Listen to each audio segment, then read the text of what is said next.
Tonight, it's the 19th and final meeting of the season between the Red Sox and Baltimore from Camden Yards. The Sox have Chris Sale on the mound for Game 3, trying to stay 3 games up on the Yankees, who won earlier today in sweeping Minnesota.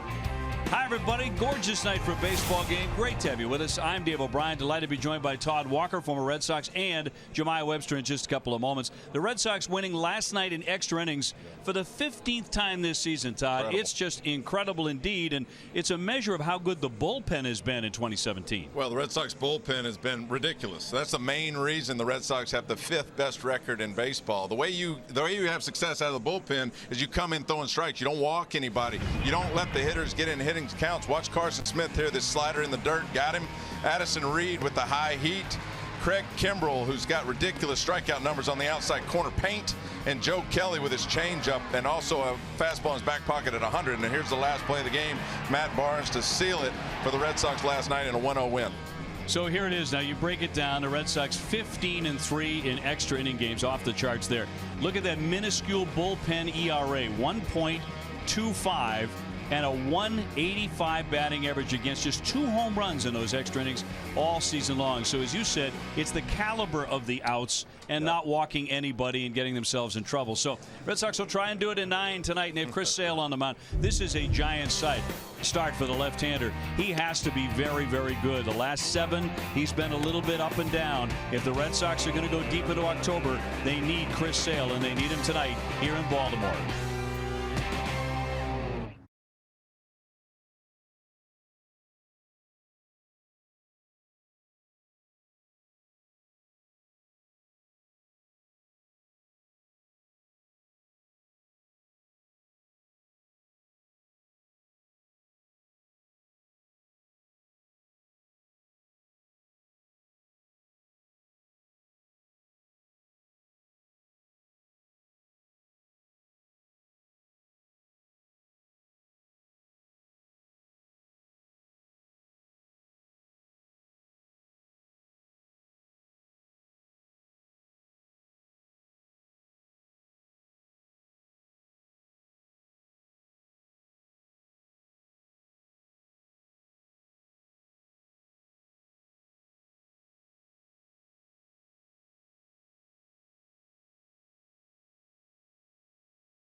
By Toyota's website for deals, buyatoyota.com. Dunkin' Donuts, America runs on Dunkin'. Lexus and the Lexus Strikes Out Hunger program. Plain Ridge Park Casino. Don't miss the Choose Your Ride giveaway Saturdays in September. The all-new Amstel X Light. Grab the 90-cal 2-carb great-tasting light beer. In by Southwest. Yes to low fares with nothing to hide. That's transparency. Sox and the Birds, game 3. Red Sox going for the sweep. Let's bring in Jemiah Webster. And Jemiah, the outfield putting on a show. Jackie did it again last night, didn't he? Yeah, most definitely. And we all know that that defense is a hallmark of this group. And first base coach Ruben Amaro Jr., he's in constant conversation with them, allowing them to know the situations. And then he says he lets their instincts take over. And we saw that last night. It happened in the 3rd inning when Andrew Benintendi had an outfield assist to throw out Manny Machado. And then in the 5th, it was Jackie Bradley Jr. taking a home run away from Chris Davis. Here's Amaro Jr. on his outstanding outfield. It becomes a little ho-hum, but the reality of it is he does so many spectacular things that you have to marvel at them sometimes. But it's fun to watch him. It's fun to watch the athleticism and the creativity that those guys have out there. And anytime they can corral the ball, I'm happy about it. Best outfield in baseball? I mean, it's you could argue that. That was one of the things that we, as a organization, we talked about a lot, particularly in spring training. We have the athletes to be maybe one of the best outfields in baseball, and I think we'll let other people decide whether that's the case or not. But they're pretty darn good. Well, you ask me and the rest of Red Sox Nation, this outfield certainly in the conversation for best in the game, if not leading it. And all 3 in the lineup tonight, all 3 in the outfield as well. Boy, I think, Jemiah, it's hard to argue against it. They all make spectacular plays, and Jackie once again stealing a home run last night. Red Sox taking on the Orioles here in the 3rd and final game of the series. Here's a look at the lineup brought to you by Toyota's website for deals, buyatoyota.com. Xander Bogaerts at short to lead it off. Dustin Pedroia at second base, Andrew Benintendi in left, Mookie Betts in right. Hanley Ramirez returning to the starting lineup. He's at the DH spot with Sam Travis at first, Devin Marrero at third, Sandy Leon catching, Jackie Bradley in center field. They'll be facing the left-hander Wade Miley, former Boston Red Sox. He's 8-13, a .532 earned run average, and he's lost 3 in a row. And here is the Orioles defense. Ryan Flaherty is at third base. J.J. Hardy, the veteran, at shortstop. Jonathan Scope at second base, and Chris Davis at first.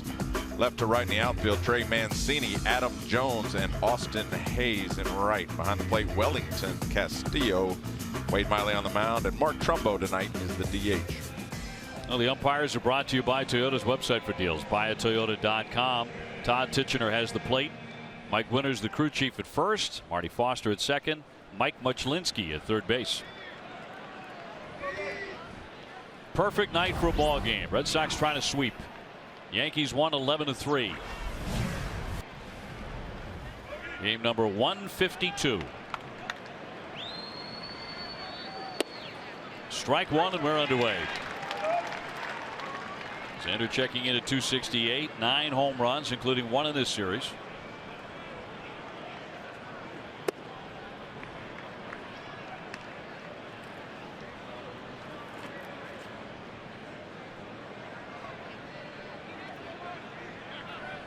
The 1-1.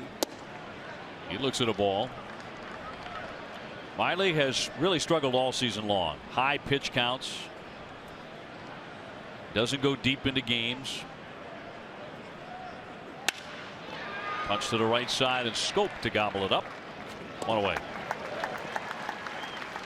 We're available. This telecast can be heard in Spanish by selecting the SAP button on your TV remote. SAP presented by Toyota.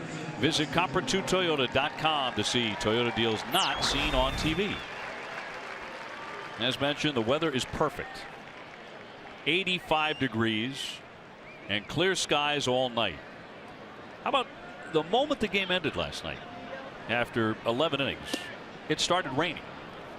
The second we walked out, it started to mist. We had a good night last night. Looked bad on the first night, but cleared up, and here we are tonight in Camden Yards. Beautiful night. I was a little concerned about your hair. You were? A little bit, yeah.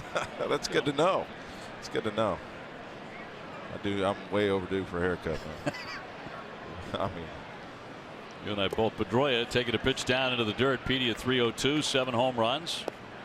Back at second base this evening. Red Sox are heading on to Cincinnati. One of your old haunts. Take on the Reds. This one popped into left center field, backing out Hardy. Says he's got it. And they're 2 away. Nice to see Pedroia back in there after grazing his nose on night number 1. Looked like he might have broke it, but he's okay. And again, I always think, you get your captains and your veterans in the lineup regardless of if they even get a hit. It's nice to have them in there. It makes everybody else better. Did get in last night as a pinch hitter, hit into a double play. Red Sox eking out a victory on a wild pitch. If that hadn't happened, I think we were going to be here a while.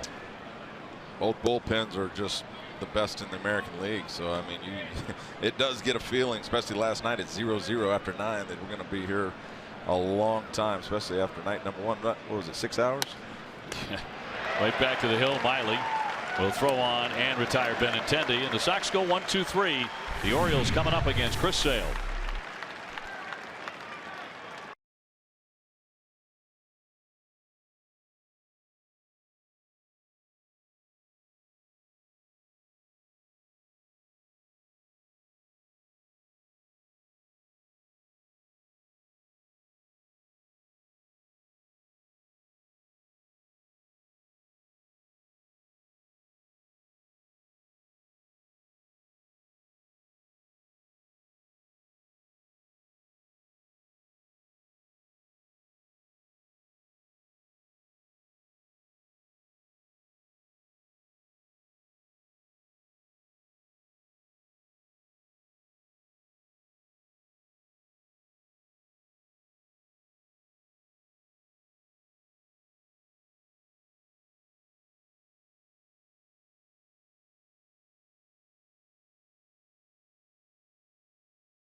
Against Chris Sale. Here's their lineup brought to you by New England Chevy Dealers. Austin Hayes, the rookie, is in right field. Mancini in left. Scope at second base. Jones in center. Wellington Castillo does the catching. Mark Trumbo the DH. Chris Davis at first. Hardy is the shortstop, and Flaherty at third. The man from Maine. Against the Red Sox starting pitcher, presented by New England Audi Dealers. Sale with 16 wins, 7 losses, ERA of 2.86. The way Kluber has been pitching for the Indians, it's going to be straight uphill for that Cy Young. And the Red Sox defense is brought to you by Southwest Airlines. Third baseman Devin Marrero, shortstop Xander Bogart, second base Dustin Pedroia, and at first base tonight Sam Travis. Left field Andrew Benintendi. The center fielder robbed Chris Davis home run last night to keep it 0-0. Jackie Bradley Jr. Mookie Betts in right. Sandy Leon behind the plate. Hanley Ramirez is the DH. In there for a strike on Austin Hayes. Got his first big league hit on the 16th of September. He was the first player from the 2016 draft class to reach the majors. They are really high on him. He can swing the bat, has a little power, and he can play the outfield. Been in the 8-hole for Buck Showalter the last 2 nights. 9-hole. Now he's leadoff.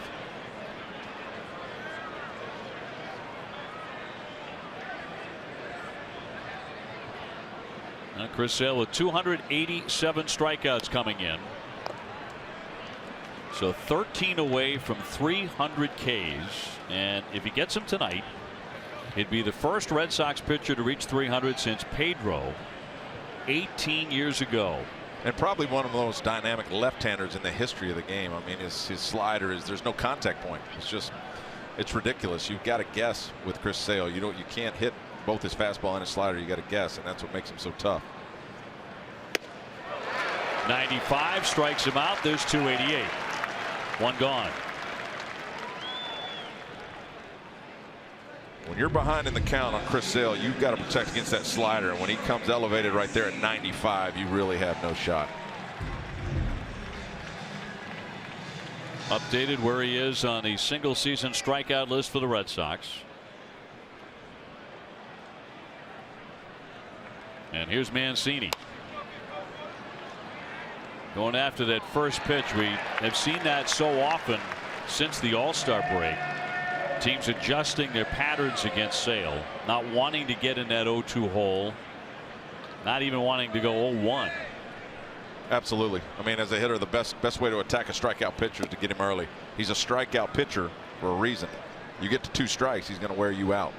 So when I saw that the strikeouts were higher than his innings pitched, especially in the minor leagues when you didn't necessarily know these guys, I'm hitting the first pitch I see. He drops in a slider for a strike, 1-2. 3 of his last 5 outings have been a struggle. 3 inning stint at Cleveland, 4 1/3 at Yankee Stadium, 5 2/3 at Tampa Bay. That one is golf foul, quickly into the stands.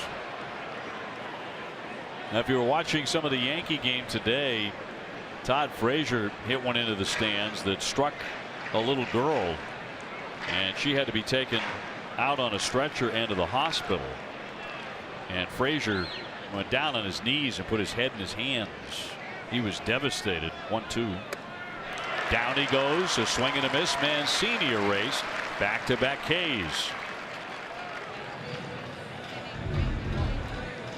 Chris Sale once again elevating that fastball. 97, starting to heat up after the second hitter. You said you wanted to see his velocity. Well, there it is. 95 with 1, 97 on 2. Chris Sale already set a career record in strikeouts this year. Probably has 3 more starts, including tonight. And most impressive thing, 178 strikeouts on the road this year, the most in the AL since 1913. Skov 4 for 13 off him. 32 home runs for their second baseman. And a shot to left center field on the move. Jackie Bradley. He'll run this down. Up onto the warning track. They go 1-2-3. Nice start for the left-hander. After 1, no score.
Brought to you by Clean Crisp Coors Light. Taking a look at the Red Sox in extra innings this season, 15-3, but it's all about that ERA. 1.25, 57 2/3 innings. Red Sox have played a lot of extra baseball and come out on the winning side. quite frequently. Well, they just don't give you anything. We saw last night Baltimore Orioles walk the 2-hole Benintendi, walk Betts back to back, and end up losing in the same inning on the pass ball. But the Red Sox bullpen, they don't do that. They don't walk anybody. You know, they don't let hitters get hitters counts. The defense plays well behind them. That's why the record is what it is. Mookie 262, 22 homers, the club leader at 94 RBIs. He was 0 for 4 with a walk last night.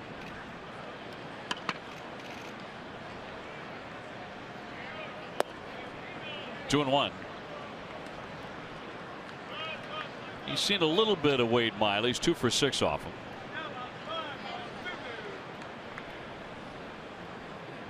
The 2-1 chop foul. Miley throws a lot of pitches per inning typically. He was not this way with the Red Sox, but he averages a little bit more than 19 pitches per inning. That leads the majors. Well, that shows he's a little scared of contact. He wants to paint those corners, and he's not going to give in. That can be a good thing, but it also can be a bad thing. He's a guy who walks a lot of people.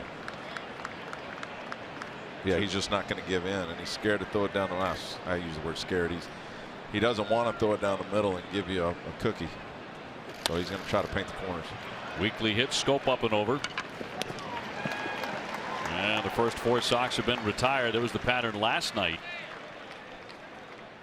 Sox fans, for the final home games of the season, you can bring the whole family to Fenway Park for the family 4-pack. You get 4 tickets, 4 Fenway Franks, and 4 fountain sodas courtesy of Aramark. Go to redsox.com/family 4-packs to get this great deal right now. Hanley Ramirez with a start. Been out of the lineup for about a week, except to pinch hit, and he struck out.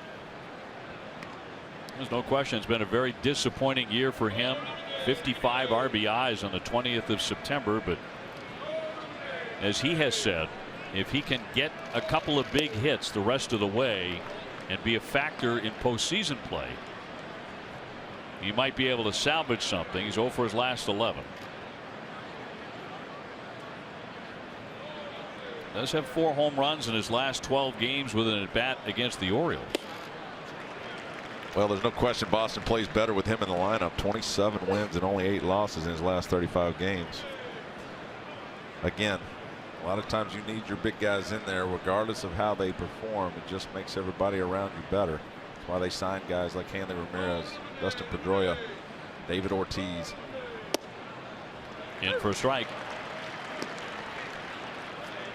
For me, it's going to be fascinating to see when Eduardo Nunez returns, how that will affect other positions in this lineup, including DH, because you need his bat in there regardless.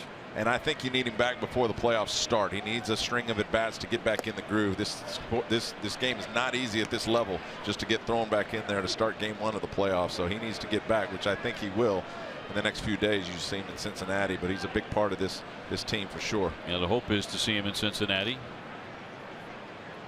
Red Sox need to see him run and really cut it loose first. 3-2, and he'll take a seat, and he strikes out. Hanley fans caught looking, and they're 2 away. That's a little hard to believe from a veteran like Hanley Ramirez. A 3-2 pitch with nobody on. It's a predictable fastball. It's going to be right close to the middle of the plate, and he just freezes Hanley Ramirez there. That is a heavy heart for Puerto Rico and Mexico. And Christian Vasquez among the many who are praying. The storm and the earthquake.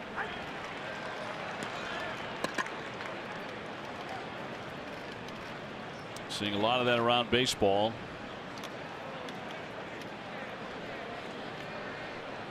Very heavy hearts indeed. Sam Travis tied up here, but hitting .300, no homers and an RBI. Still looking for that first home run at the major league level.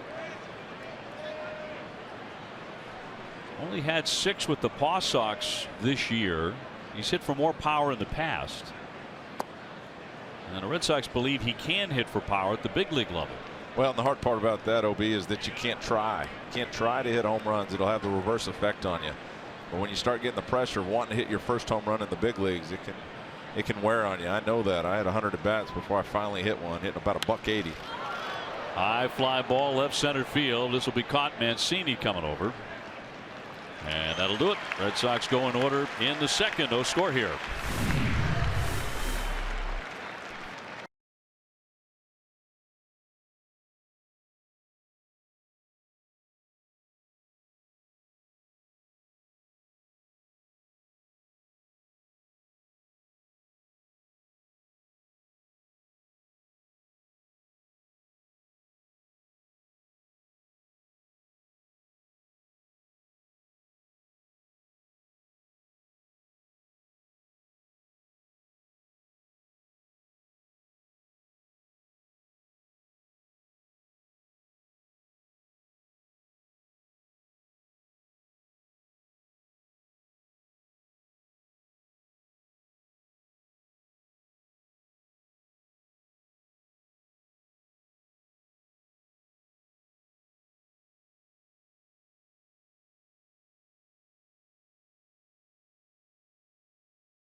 Back. The Red Sox 583 winning percentage at Camden Yards is the highest among all American League teams, including the Orioles, since it opened in 1992. Twisted Tea tastes like real iced tea. Be a little twisted. Did you like playing here? Loved it. Yeah, it's a beautiful ballpark. Like I said, it's not a bandbox, but it's definitely hitter friendly. Of course, I didn't love facing guys like Scott Erickson. No, but you hit 326 here, so you did like it. There you go. All right. That was a trick question. You already knew. You knew. Loved Arlington, though. Arlington. What are those numbers? I know I did well there. We'll find them. Yeah. Adam Jones leading it off, 280, 26 home runs. Going for the downs right away. Arlington, you hit 314. All right. Maybe more damage numbers there, but you know, out on the West Coast, not so much. Oakland was a graveyard. Los Angeles, hard to hit, especially at night.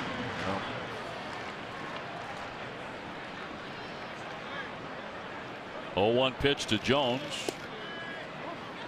Just off the outside corner. Castillo on deck, and then Mark Trumbo.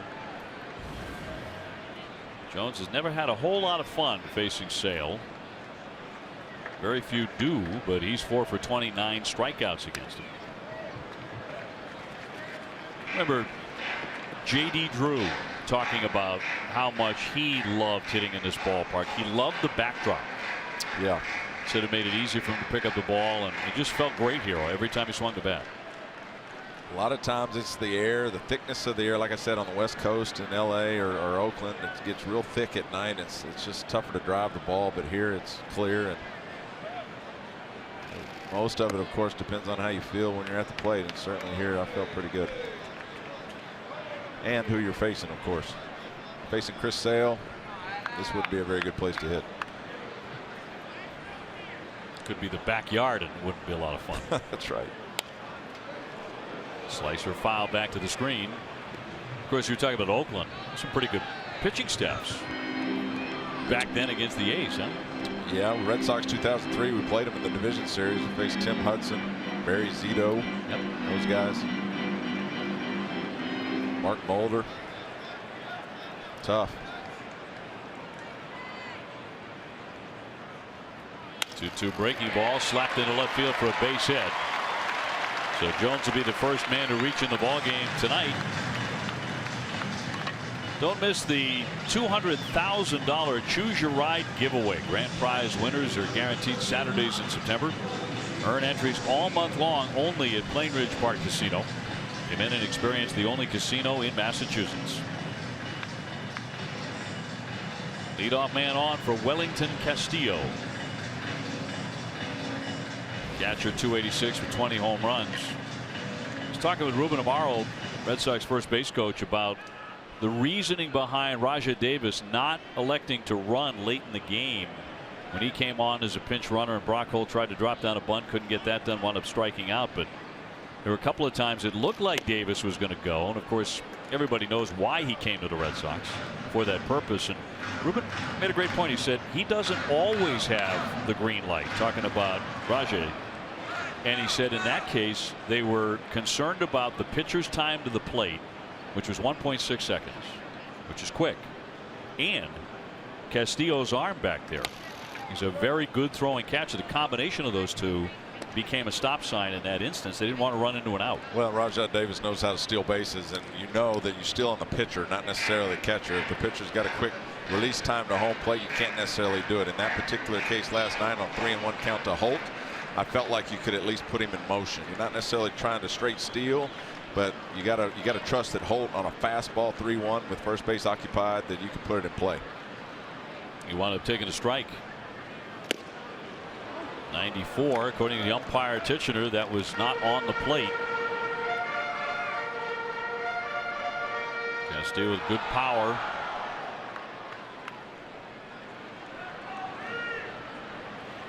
Jones aboard at first base, nobody out, scoreless in the second.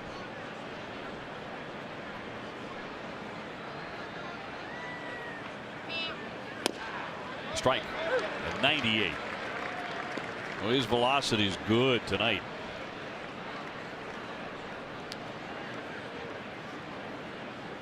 This season 2-0 against the Orioles, a 3.21 ERA in 2 starts.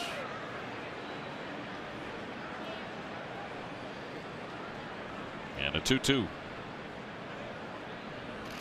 Struck him out. A nasty slider to punch out Castillo, his 3rd K. Good job by Chris Sale and Wellington Castillo. Didn't get in the game until the 11th inning last night. He ended up hitting the pass ball, but nice little slider there.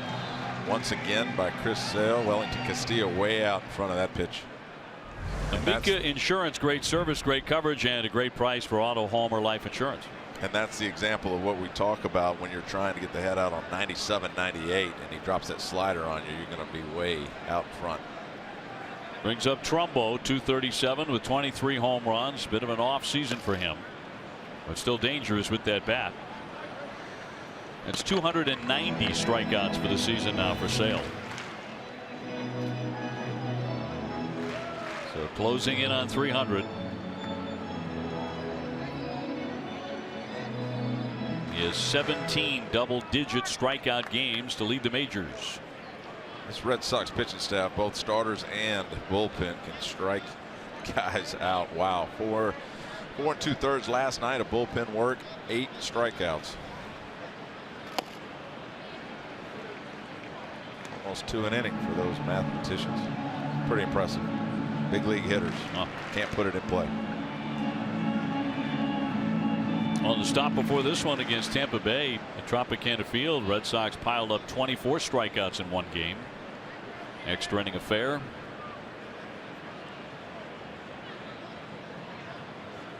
One toward third base. A little roller along the line, but it's going to be a foul ball. Gobbled up by Marrero.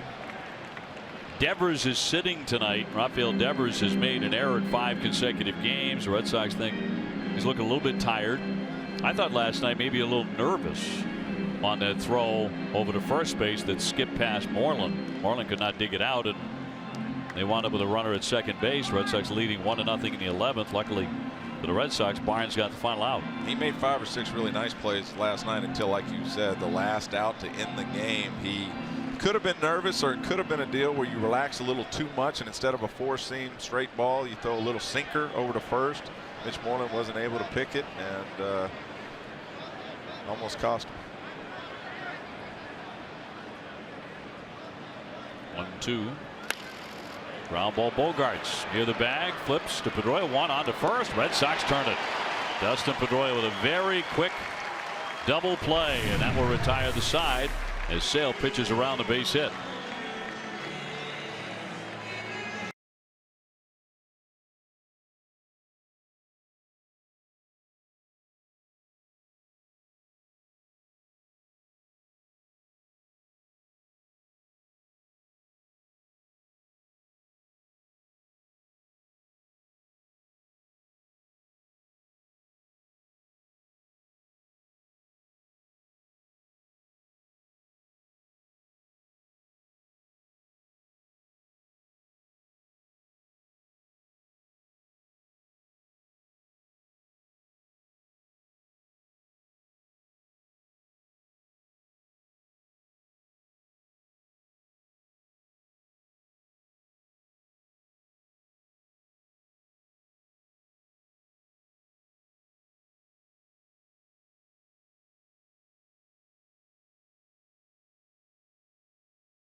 Geico Red Sox moment honoring the 07 Red Sox World Champions. In game number 152, the Sox would lose to the Blue Jays 4-3.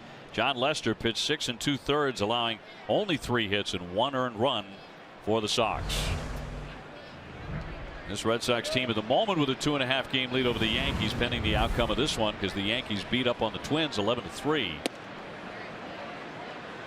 Minnesota actually had a 3-0 lead early, but then Judge and Sanchez homered, and the Yankees were off to the races. Marrero leading off here in the third, no score, as he slices a liner foul. Devin hitting .222 with 3 home runs.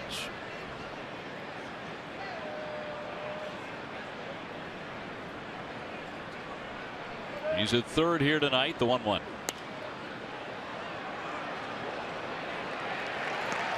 Red Sox, by opening up this road trip 4-1, have guaranteed themselves a winning road record in 2017. Right now at 41 wins, 36 losses.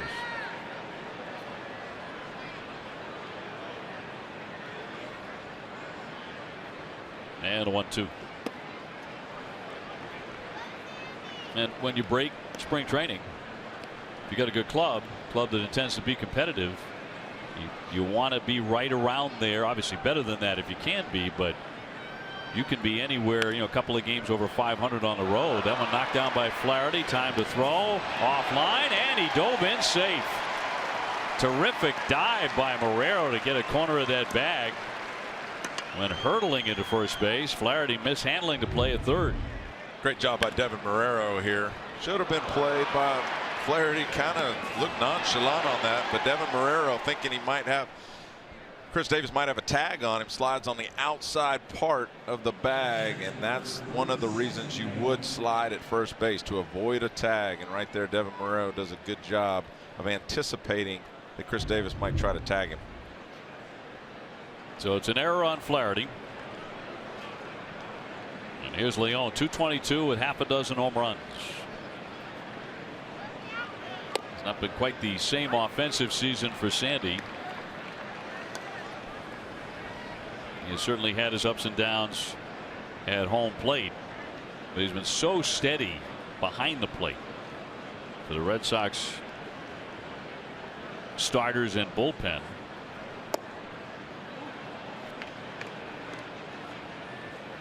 Well, I think that's what gets lost when you talk about the Boston Red Sox pitching staff is the catchers, Vasquez and Leon. Swihart, I mean, you know, they all deserve credit for receiving and calling games that they do so well.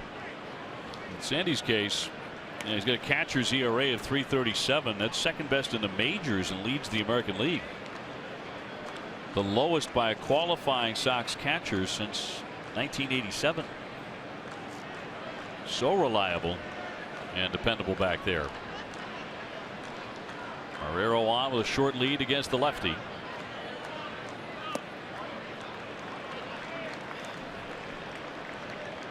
Three and one. Miley's coming off a very, very short outing, a 13-5 loss to the Yankees. He lasted 19 pitches. Gave up 6 runs in a third of an inning on Thursday. He was very succinct about it. He said later, you just can't go out there and lay an egg like that.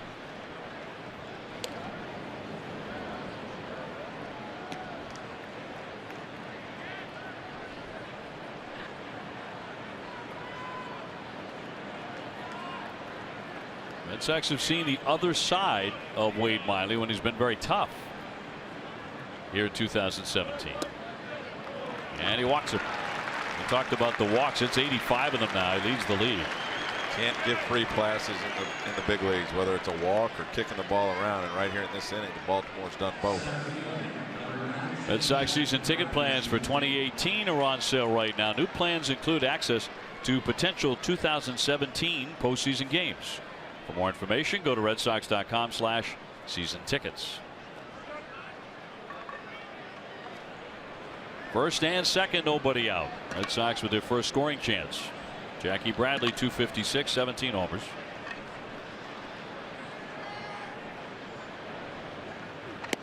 Thought about it. He took a strike. Jackie 1 for 9 in the series. But he was the man who scored the game-winning run last night in the 11th inning. Racing home on the wild pitch in the top of the 11th. High chop, first base. Nice scoop there by Davis. He'll get the out at first as the runners move up to second and third. It was not an easy play. Not an easy play at all for Chris Davis. Nice job by Jackie Bradley moving the runners with no outs. Steven Marrero to third and Sandy Leon now at second. But watch this short hop by Chris Davis. Does not have his body in front of it. If he misses it, obviously that's at least 1 run. Great job of staying with it, the big first baseman. So a man out, 2 men in scoring position for Xander Bogaerts, who's 0 for 1 tonight. He's grounded to second.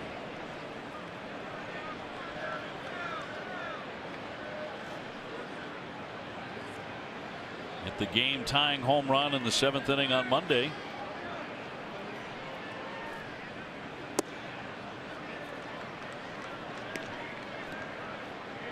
Three for 9 against Miley in his career.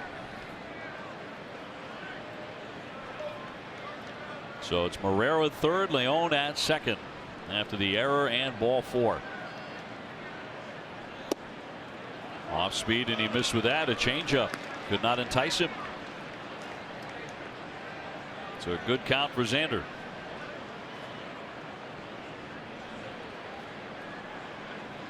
Pedroia on deck.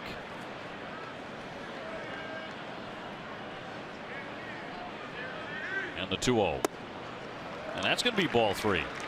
These are tough at bats if you're up at the plate with first base open, less than 2 outs. I know Dustin Pedroia is on deck, but for Xander Bogaerts, Wade Miley doesn't want to throw it right down the middle to give up 2 runs. And if you're Xander Bogaerts 2-0, you could think it'd be right down the middle for a fastball, but with first base open, you're just not sure. Taking all the way, and it's through there for a strike. Came back with a fastball at 92 to get it over. Red Sox trying to strike early here against old friend Wade Miley. Pitched 2015 with the Red Sox. He went 11-11 that year. And the Red Sox dealt him to Seattle. Seattle dealt him to Baltimore last year. And just like 2-0, here's a 3-1. Typically they'll call a timeout and they'll freeze you, so to speak, just, you know, thinking you might throw something else, and they'll just pump that fastball in there to mess up the timing of the hitter. But again, first base is open. If you're the hitter, it's very difficult to just assume that it's going to be a fastball at 3-1 right down the middle. Hey, hockey is back in New England. Get your first look at your favorite Bruins, as well as newcomers and prospects tomorrow, as the Bruins host the Philadelphia Flyers at TD Garden. That's tomorrow night at 7 on Nesson. And the Red Sox will have the night off.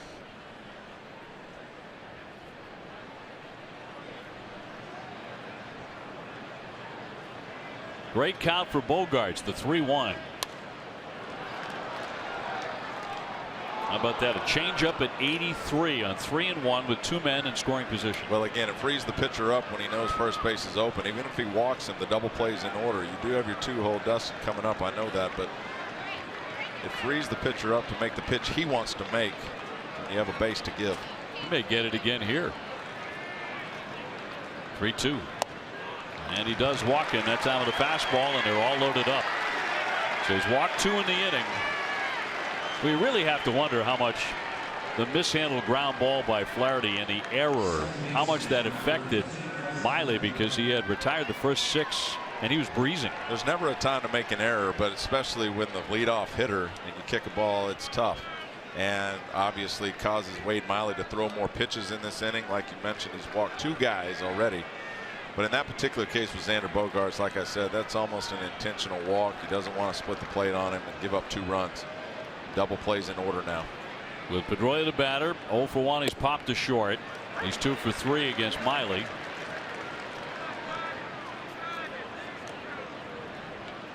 Red Sox still the only team in baseball without a grand slam.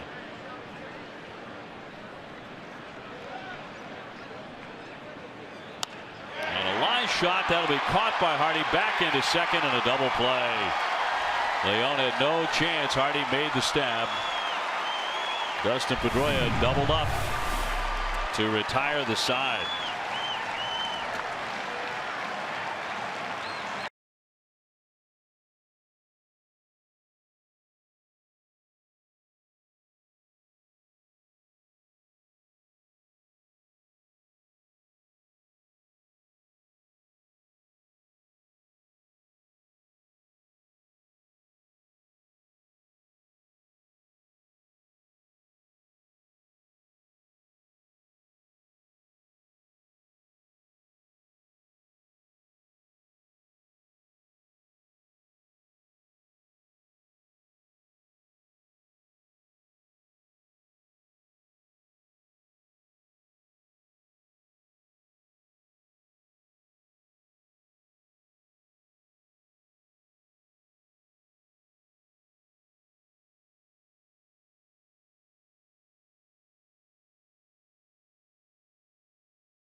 And we are scoreless. The Red Sox just missed out on an opportunity to bring some runs in. Dustin Pedroia with a line shot that Hardy grabbed and turned into a 6-4 double play. So despite the error and 2 walks, Red Sox come up with a donut.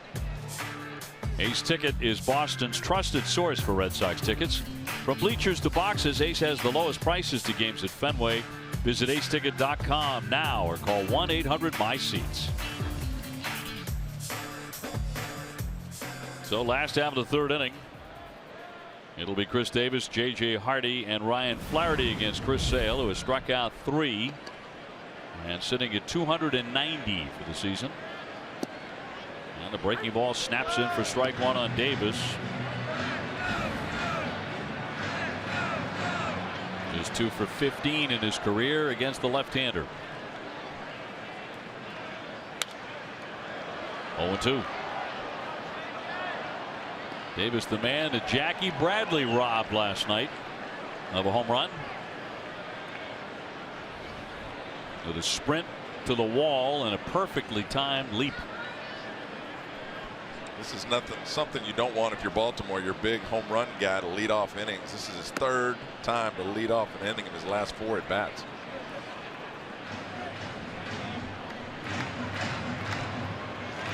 Shift on, Pedroia in the shotgun. And 1-2. In there, and he'll take a seat. He struck him out. Number 4 for Sale. Almost impossible for a left-handed hitter coming from a 3/4 action lefty to hit that outside corner. The angle is just too much for Chris Davis to stay on it. Looked probably 3 feet outside to Chris Davis, but right on the corner.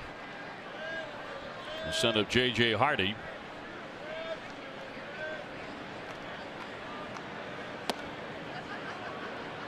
Hardy reinstated from the 60-day disabled list recently, the early days of September.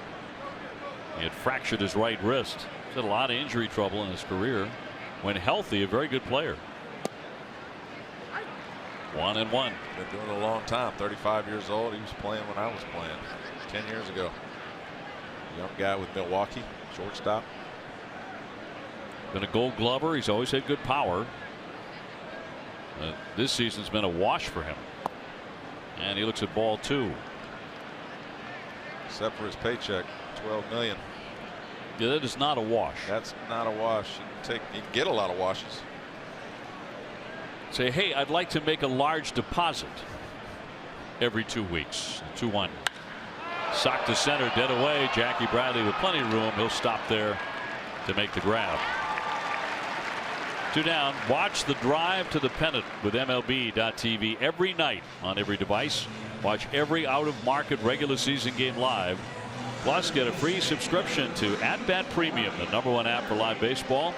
Blackout and other restrictions apply. Visit MLB.TV for details. Do Major League players get paid every 2 weeks? Yes, every 2 weeks. I still remember you mentioned that, and Chuck Knobloch back when I was a rookie showed me his every 2-week paycheck, which was a pretty large sum of money, and I just remember being extremely motivated at that point. Hey, Chuck, I'd like one of those every 2 weeks. Do you only get paid in season? Correct. Well, you can choose. You can choose the season of 6-7 months, whatever it is, or you can choose during the for the year. But I want the money when it's supposed to be given to me. But I'm telling you, that made a big impact on my life, to say the least. Yeah. Large big money. checks. Yeah. I understand. A lot of motivation for young kids to spend a lot of time on the baseball field. There's a lot of money in baseball, and you do it for the love of the game, of course, but money doesn't hurt.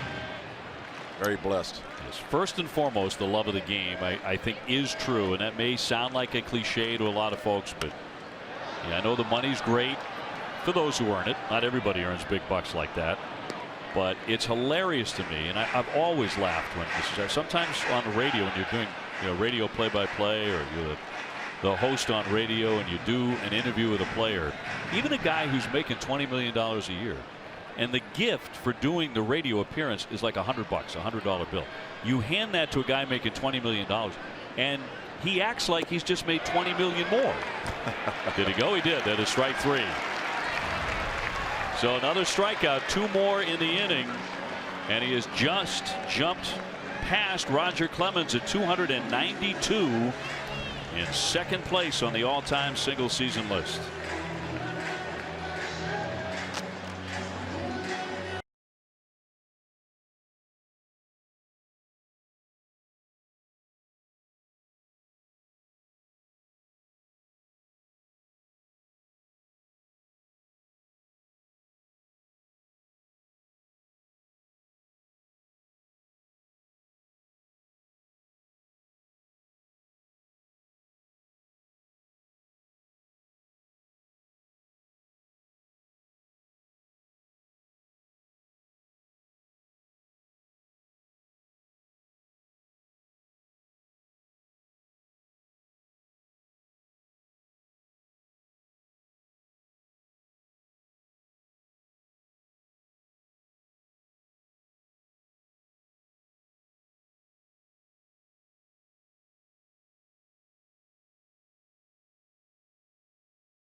Live right after the game. TC and Jim will break down the game, and you'll hear from Chris Sale and John Farrell. Whatever, whenever, and wherever, who but WB Mason. Mr. Sale looking terrific tonight. No score after 3. We said that last night too. We said it after 4, 5, 6, all the way through 10 before the Red Sox finally scored in the 11th inning to win the ball game. Whatever it takes. Benintendi batting for the second time against Miley, who was in trouble last inning, got out with a double play, but he did walk 2.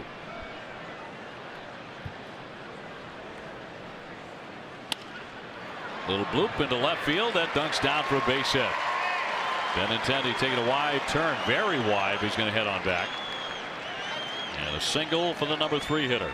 And I love that about Andrew Benintendi. He gets jammed out of his mind. That certainly is not going to be a double, but he was running out of the box as hard as he can, that hair flowing all over the place, and got halfway to second base. Again, knowing he's not going to get into second, but makes the wide turn and makes him make a throw. Very aggressive by Andrew Benintendi. Very nice. So you're digging the approach, the swing, and the flow. And the salad. All of it. Yep. And a lot going on. But I like the hustle. You know, in this day and age when you don't see a lot of that. I watched him right out of the box, and he was sprinting as hard as he could. Mookie Betts 0 for 1.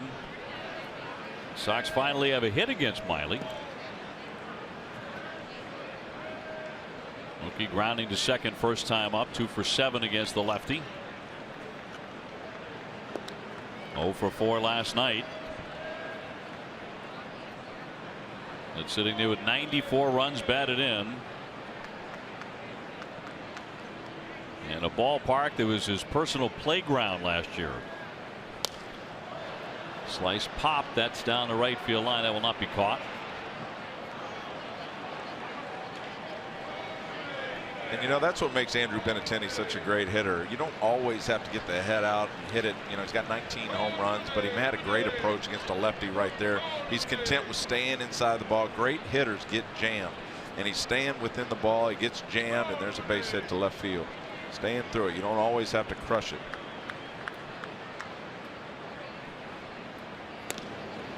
And if you get up there against a left-hander, I always eliminated the right side of the field as a left-handed hitter. I'm looking up the middle the other way. That doesn't mean I won't hit it to right field. I can react inside, but my approach is to stay, let the ball travel, stay through the ball. If you get jammed, you get jammed. A lot of hitters don't want to do that. Thinking Benintendi's up to something. 19 stolen bases for Andrew. Along with those 19 home runs, are so close to joining that 2020 club. Mookie Betts is already a member for the second year in a row.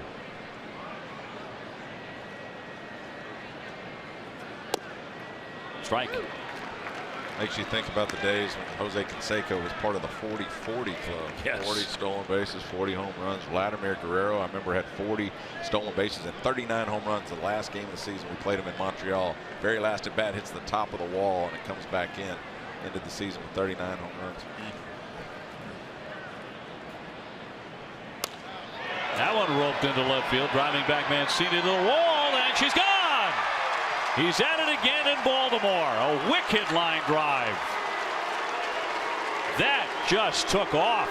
And the Red Sox are on top 2-0. Mookie with number 23 and now 96 RBIs, knocking on the door of 100. Boy, does he love it here. Andrew Benintendi with a great at bat on a base hit blooper to left field. Then Mookie Betts on a low outside pitch just drives it out to left field. Great compact swing there from Mookie. Not much doubt. Puts the Red Sox up 2-0. For every Red Sox homer, Speedway donates $500 to Boston Children's Hospital. Stop by your local Speedway and pick up any size fountain soda or Speedy Freeze for just 69 cents. He really went down to get that. He golfed it. Used his legs. Well done. So the Red Sox in the lead 2-0. 23 for Mookie. And that's part of an example of what I'm talking about. You're not able to hit that ball if you're looking 95, 96 middle end. He was able to stay back. Again, he's going to react inside. He's looking up the middle the other way. Any way you want to term it, sitting on off speed, and he got it low and away and pulled it for a home run.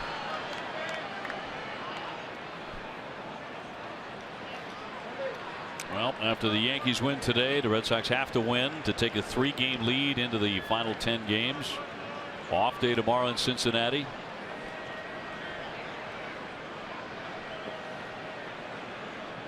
And they have the lead against Miley and the Birds, the 1-2. And they struck out looking in the second inning. A little bat work from Victor.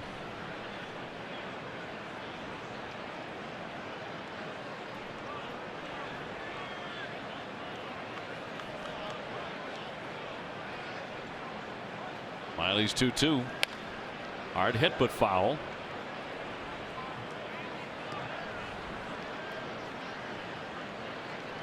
You know, it's got to be a little frustrating for the Yankees. 8-2 in their last 10 games. Of course, now probably 9-1, and cannot catch the Red Sox. Can't make a dent. Red Sox win tonight. They're 5-1 on the trip. Good take by Hanley. 3-2. If you give Miley an opportunity, he will walk you. Walked 86.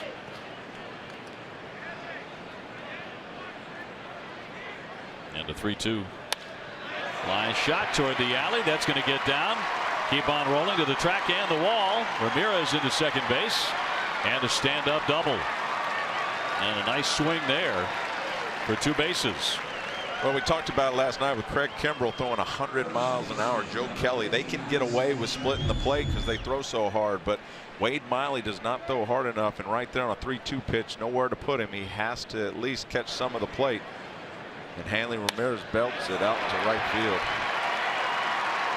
But that's why you see a lot of pitches from Wade Miley. He's just not able to get over the plate early because he knows he can get hit pretty hard. He doesn't have the velocity. How about this? The Red Sox first 3 innings did not have a hit. Now 3 in a row here in the 4th inning. They come in bunches. Travis trying to keep the line moving. He's 0 for 1. He is fly to left. Single, a 2-run homer, and now a double by Hanley Ramirez.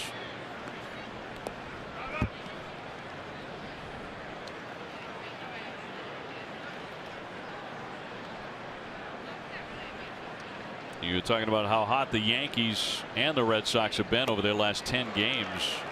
His Baltimore team went in the exact opposite direction on a road trip right before this series. They went to Cleveland, Toronto, and to New York, and they went 2-8. They took themselves out of it as far as a wild card. Yeah, a couple weeks ago with 23 games left, the Baltimore Orioles were other than the Houston Astros, the only team on Red Sox schedule that had a winning record. By the time they got here, they were 5-6 games under 500.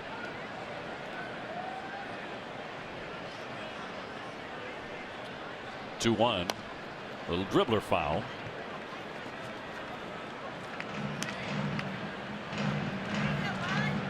And go back to last season.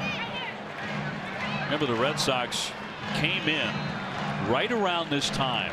The series began on September 19th, and the Orioles were still in it. They were alive and kicking, and the Red Sox swept them 4 straight here, and that ended their season. And now trying to sweep them here tonight.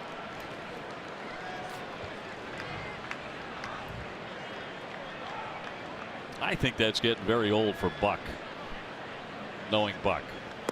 And a wave and a miss. He strikes out. Travis fans, 1 man gone. Marrero will be next. Well, they played 19 times this year. Baltimore leads the series. This will be the 19th game, but Baltimore leads the series 10-8. So 2 1-run game, extra inning games last 2 nights, 11 innings both.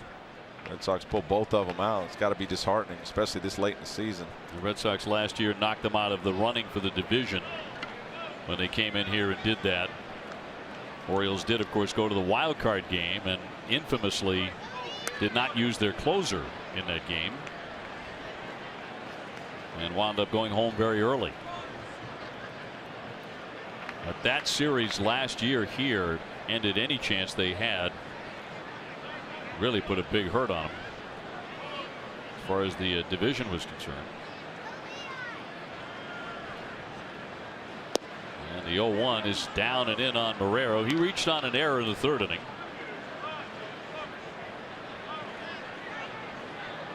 Hanley at second base and one down.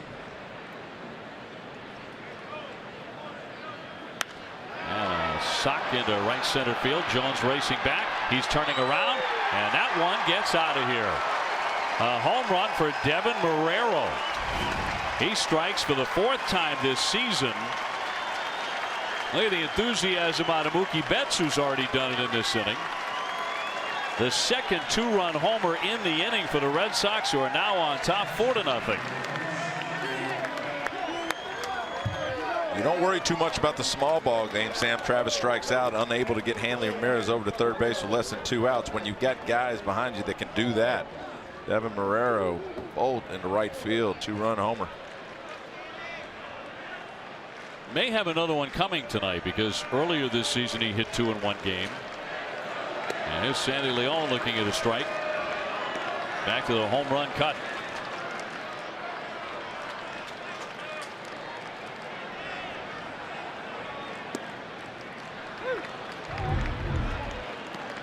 Well, just a 4-seam fastball, not much movement out over the plate for Devin Marrero, and he hits a powerful shot.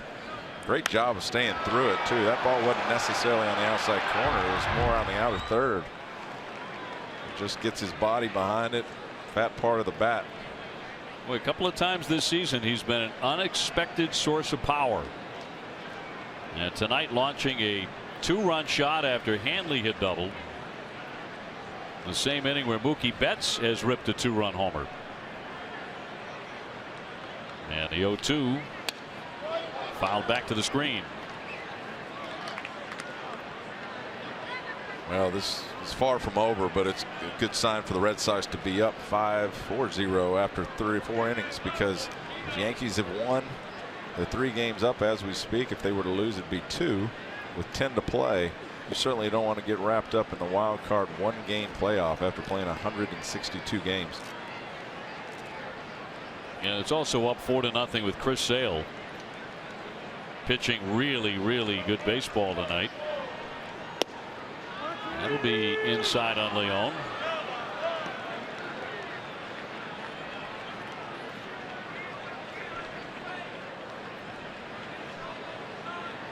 Two and two. 1 down and 4 runs in here in the 4th inning. And he swings and misses strike 3 and a pitch down into the dirt. Number 2. Miley's pitching line brought to you by Lexus, inviting you to see, hear, feel, and experience amazing. 4 earned runs.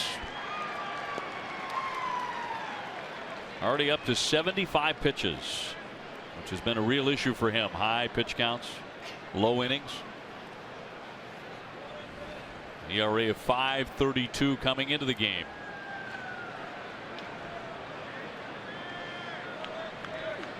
Jackie trying to join both Marrero and Betts with a home run swing.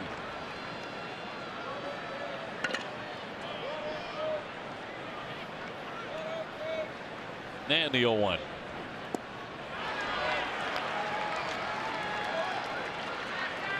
Inning began with a base hit, little blooper by Benintendi, and then Betts with the 2-run homer. Hanley Ramirez cranking a double. And after strikeout, the 2-run homer by Marrero.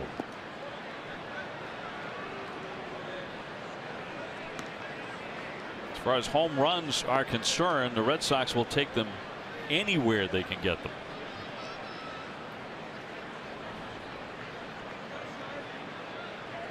And 1-2.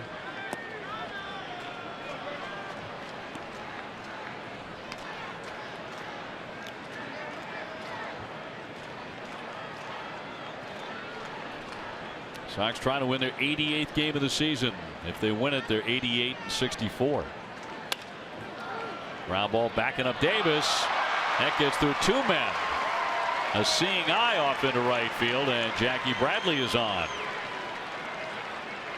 Backing up on the infield is never a good thing. We are always taught to go forward toward the ball. If you back up, you're most likely going to get eaten alive. Right there, Chris Davis takes a step back. A little bit of a bad hop, goes into right field. That'll be an error. That'll be charged to Davis.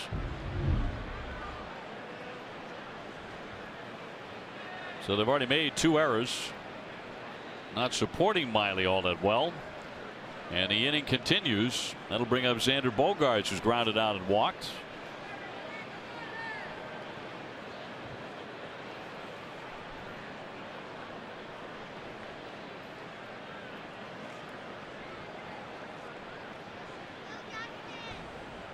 They're going to get an active bullpen now, the Orioles are. So it's Mike Wright, the righty. Bogaerts becomes the 8th man to hit in the inning.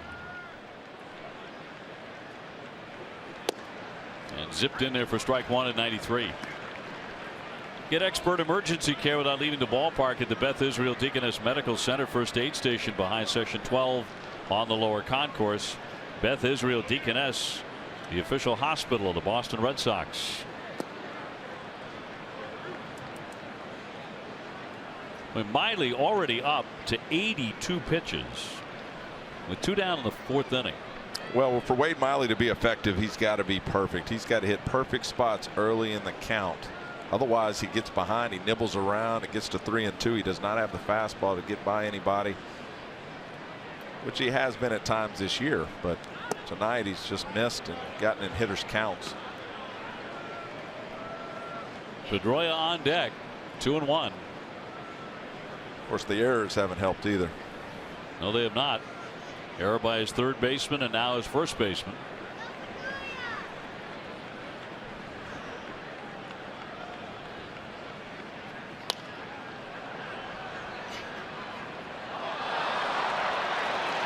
So 2-2 on Xander.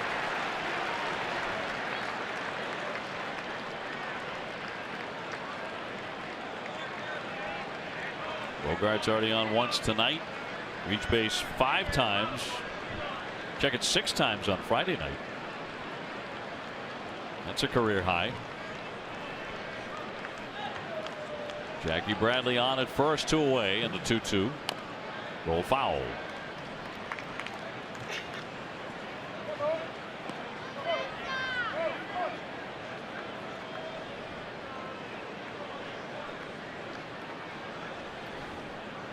Well, here comes the 40th pitch of the inning. A ton for the lefty.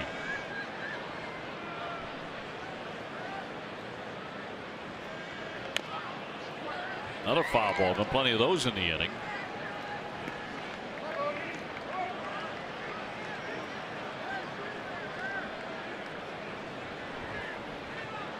Chris Sale getting support tonight.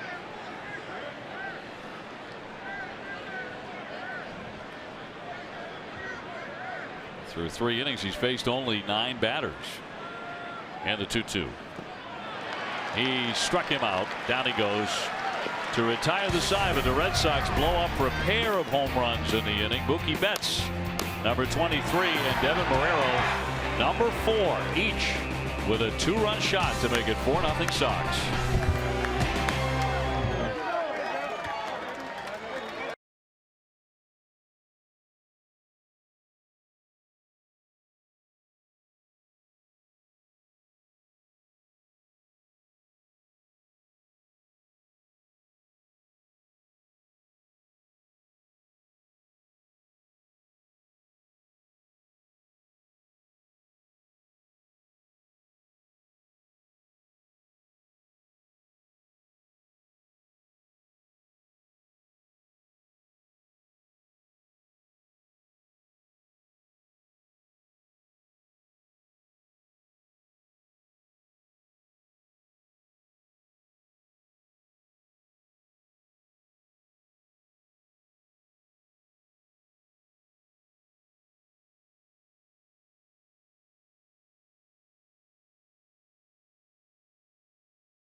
save you time with the latest breaking news, including a preview of the Bruins preseason game tomorrow night against the Flyers. NESN Sports Today is presented by People's United Bank. See what know-how can do. Marrero and Betts with a pair of home runs in that inning. And the Sox suddenly in front 4-0 by Chris Sale, who's allowed 1 hit. And he struck out 5. So he has his A game going tonight. Top of the order, Hayes. He whiffed to start it for the Orioles.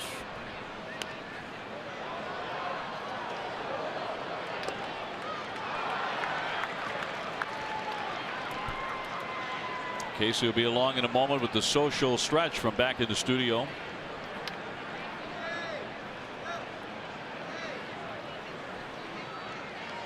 Sale looking for strikeout number 6 and around the plate. By the way, the Red Sox this year 35-8 when they hit more than 1 home run. So it bodes well, but it's still early. 28-1 when they steal 2 bases or more. You think you just get 2 guys on, try to steal 2 bases, odds are in your favor, right? Yes.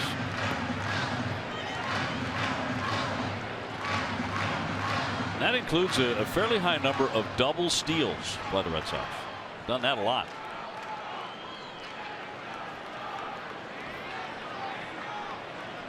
Sale with a 2-2. He gets him on the changeup. He strikes out Hayes for the 2nd time. Back to the studio now, and here's Casey. Obi, many folks have heard by now during today's Yankees-Twins game a Todd Frazier foul ball hitting a little girl in the stands. Frazier's reaction really says it all. You'll see this picture in 1 second. Everybody on the field visibly shaken. The little girl taken to a local hospital. Joe Girardi saying security telling him that she's doing, quote, okay. And a number of players calling for mandatory netting after today. Todd, Obi, if these injuries could be prevented, let's do it. Yeah, a lot of ballparks, of course, have gone to that. Mandatory, down the lines. Here in Baltimore, for example, they've elected to go a little bit shorter. Some places it remains a safety issue, I guess you could say. And so it's natural that would spur that kind of conversation today. And Frazier's reaction, exactly what everybody was thinking and feeling at that moment. If you saw that live, we saw it earlier today on ESPN. Well, it's hard enough if you're a major league infielder, or any infielder for that matter, or outfield, to be locked in on every pitch. But if you're a fan sitting behind one of the dugouts, you're socializing, you're really not paying attention to much of the baseball game. And I've seen some really hot shots hurt some people because they're just not paying attention. 1-2 fouled away. Of course, we do not know the circumstances of this. Don't want to cast aspersions on anyone, but you're right about cell phones and stuff like that. If you are in one of those seats in harm's way, right down the line, as opposed to say in the upper deck, quite a ways back, where maybe the pace comes off the ball a little bit. I mean, you got to be so attentive. Well, and along those same lines, there's certain baseballs that are hit so hard that people can't react. It is what it is. It's just dangerous. And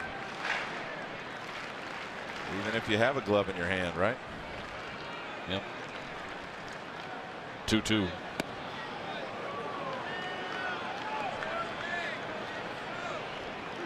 Red Sox, one of the teams, after a couple of incidents, that have extended the netting at Fenway Park. I think people get used to it. No one's real happy about it at first, but the safety priority number 1. These parks, it has to be done, I think. I think so too. You've got these on deck circles here on both sides, and they've got the netting behind it. You can clearly see through it, and it's not really a distraction, but it can save a lot of people. Mancini struck out his first time up. Will he be number 7 for Sale? Ground ball, that caroms off him. Up with it, Travis. Be no play at first base. See if Sale is okay. On a comebacker, Mancini's on with a base hit. Sale literally turned his back on John Farrell and the trainer. He wanted nothing to do with them. He was not going to even make eye contact.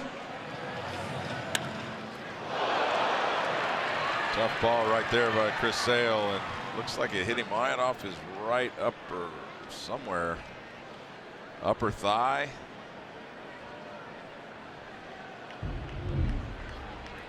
Good fortune there. It didn't hit him in a worse spot. It's the Orioles' second hit. Scope stings it and caught on the backhand by Marrero. Scooting back into first, Mancini. Marrero already a major impact in this game with his home run, and now a nice backhanded play. Well, you talk about how bad the Red Sox need Nunez back, but Marrero's looked very good tonight.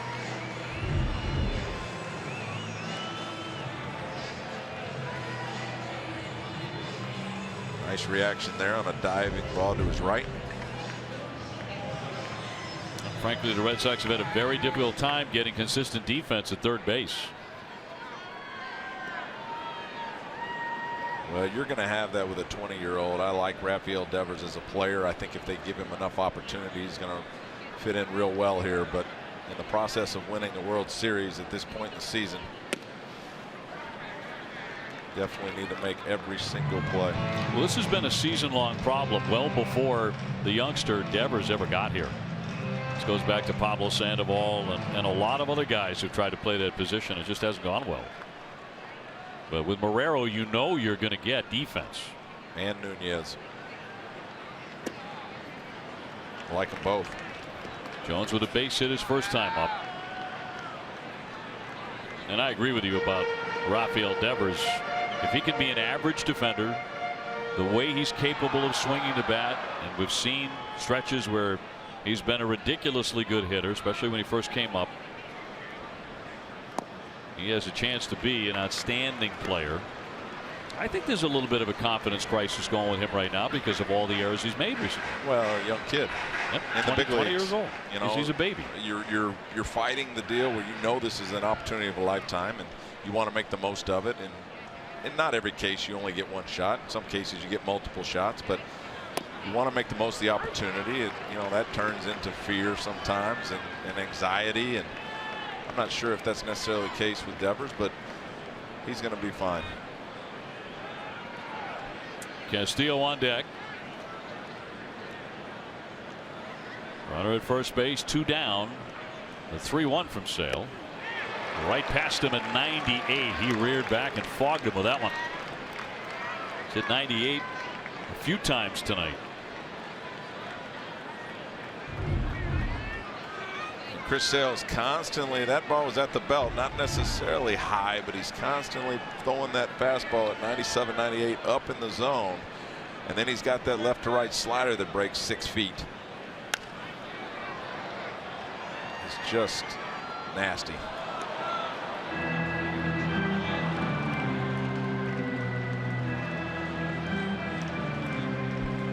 Well, tonight he has punched out 6. He's up to 293 for the season. Red Sox ahead 4-0. Mancini off the bag at first, a tiny lead, and the 3-2. And he froze him for strike 3 on the slider. That filthy slider of his. Number 7.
More outdoors. Charlie compares himself to Joe Dirt and declares there should be an official Joe Dirt Day. Don't miss this and more on Charlie Moore Outdoors, Friday night at 11:30 after Nesson Sports Today. Dustin Pedroia marching up to hit here in the 5th inning. Red Sox ahead 4-0 on a pair of 4th inning home runs off of Wade Miley by Betts and Marrero, who's at third base tonight. Pedroia's popped up. He's hit into a double play. He'll be followed by Benintendi and then Mookie Betts. Red Sox sent 8 guys to the plate in the 4th inning. Andrew Benintendi got it started with the blooper to the left. Mookie Betts with the 2-run shot.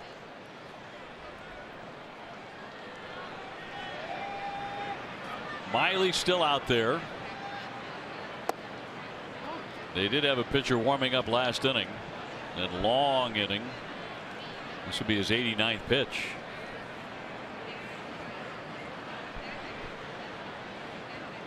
And a 1-0 he took for ball 2.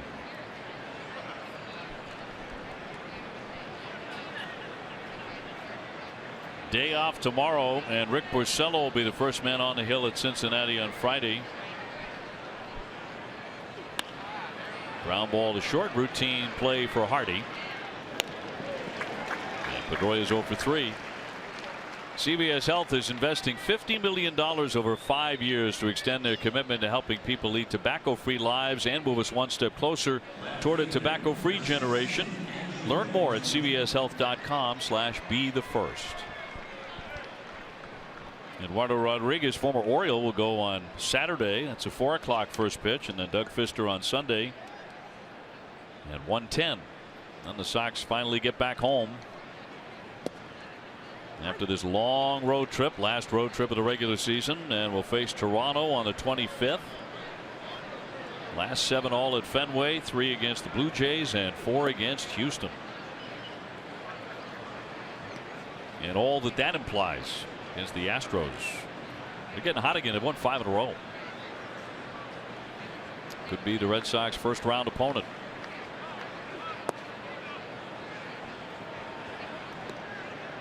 So you're going to get to know perhaps the Houston Astros. It's going to be real interesting to see if they even see Chris Sale. I know the Astros are already intending on not letting the Red Sox see Verlander in the last 4 games. Yeah, we'll see if that happens. If the Red Sox pull him back and don't start him, they've already wrapped it up. 3-1. And that stayed a little bit high according to Todd Tichenor, and it's ball 4. Let's go down to Jemai. Well, Dave, you and Todd were talking about Eduardo Nunez, who returned to baseball activity today as he continues to work his way back into this lineup, taking BP and fielding ground balls, but he has yet to run the bases. That seems to be a critical component in his return. John Farrell said that he'll get back to baseball activity on Friday, and hopefully they'll see where he is, hopefully get him on the base paths. And talk to Nunez, who says that he feels like he's responded much better than earlier anticipated. And he was giddy today inside the clubhouse because this was the first time in about 2 weeks that he was able to put on his spiked cleats and take the infield. He said it felt like he made the All-Star game, and it's those type of benchmarks as he continues to recover that get him excited about making a potential return very soon. He was giddy, huh? Super giddy. He was smiling, and he was smiling from ear to ear, that's for sure. Gets a chance to play baseball, right? At least do some things with his cleats on. Meanwhile, Wright at work in the bullpen again. A game like last night, that's a game that the Red Sox really miss Nunez. And the energy that he brings, that makes stuff happen kind of game that he has. Seems obvious Red Sox didn't get any hits in the game for the longest time, but Nunez just makes it happen. This will be it for Wade Miley. He has really no shot against Mookie Betts, who he just gave up the 2-run homer for last inning. Already walked and Andrew Benintendi, who's at first. His 99th pitch here. A strike. Just walked Benintendi.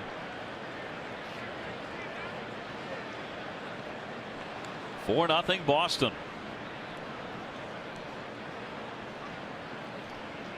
Andy Ramirez part of the uprising in the 4th inning. He doubled. He's on deck. And another walk. Back-to-back walks. His command has really been poor all season long. And here comes Buck. He has seen enough. Another short outing from Miley. Not nearly as short as his last one, which was 19 pitches. But out he comes with one down in the 5th.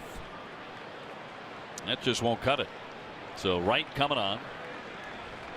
Red Sox trying to build another one here. First and second, one away, and we'll have more in just a moment.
This is brought to you by Toyota's website for deals, buyatoyota.com. Amica Insurance, great service, great coverage, and a great price. Franklin Sports, the official batting glove of Major League Baseball. And by Subaru of New England, supplying all-wheel drive vehicles with a passion for fall activities. Oriole Park at Camden Yards. Dave O'Brien, Todd Walker, and Jemai Webster with you. Great to have you along. Red Sox ahead 4-0. Trying to sweep this series from the Birds. Mike Wright out of their bullpen, so they have to go early to the pen. Look at his numbers. This will be his 10th appearance. For the tall right-hander, and going after Hanley Ramirez, who doubled last time up. He's 1 for 2. One down. Sox trying to add on.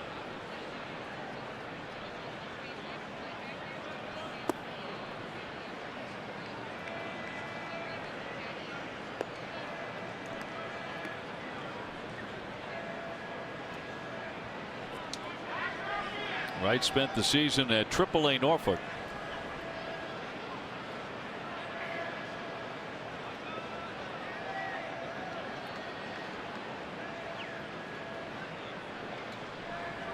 Has made 21 career starts for the Orioles, going 5-9 at the big league level. 2-1. Travis next.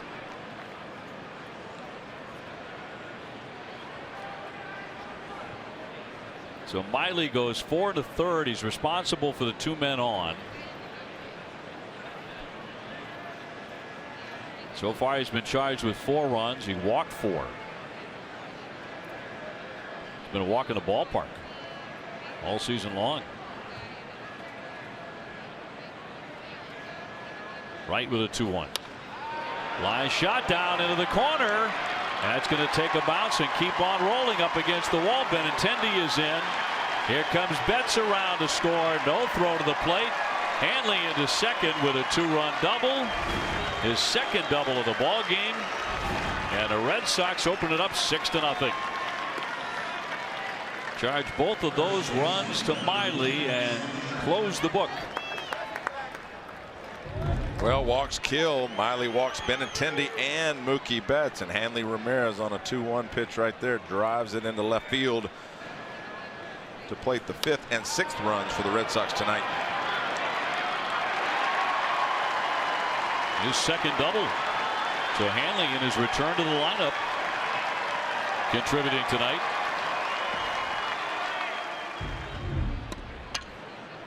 Still only one down for Sam Travis, who's flied out and struck out. And looks at strike one.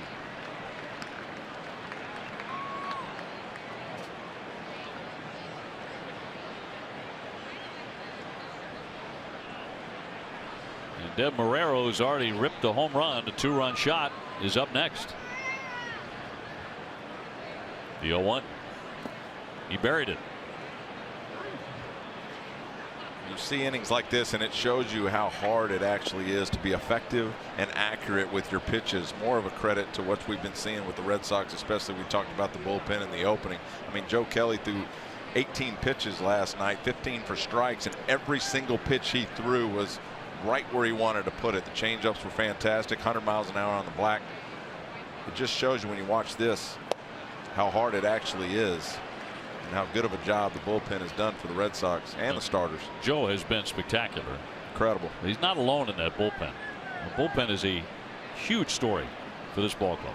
Well, you get used to watching them throw up zeros every inning, especially in the extra innings. And again, you watch an inning like this or last inning for Baltimore, and it just shows you it's not that easy.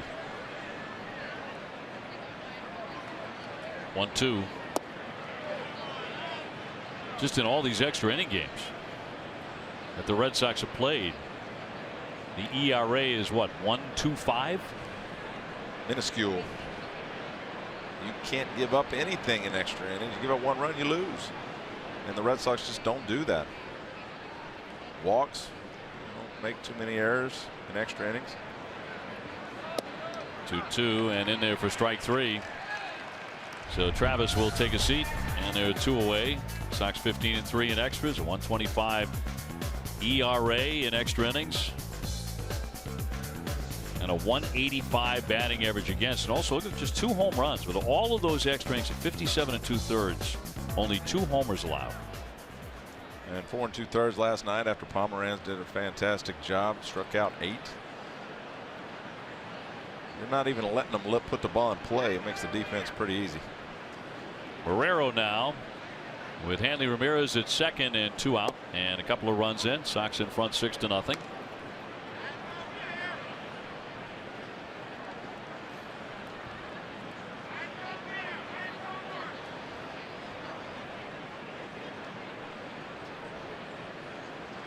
Brock Holt is doing a great impression of Devin Marrero. He is locked in, isn't he? Like looking in a mirror. He doesn't even have an audience. He's just doing it on his own, except for the cameras now caught him.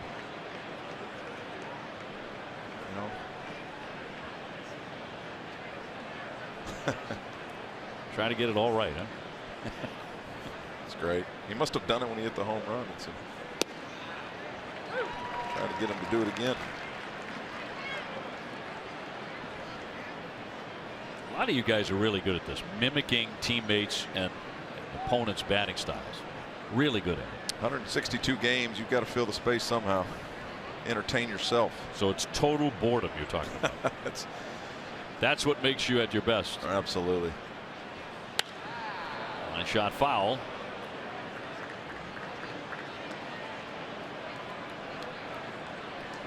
Best I've ever seen at it is Aaron Boone.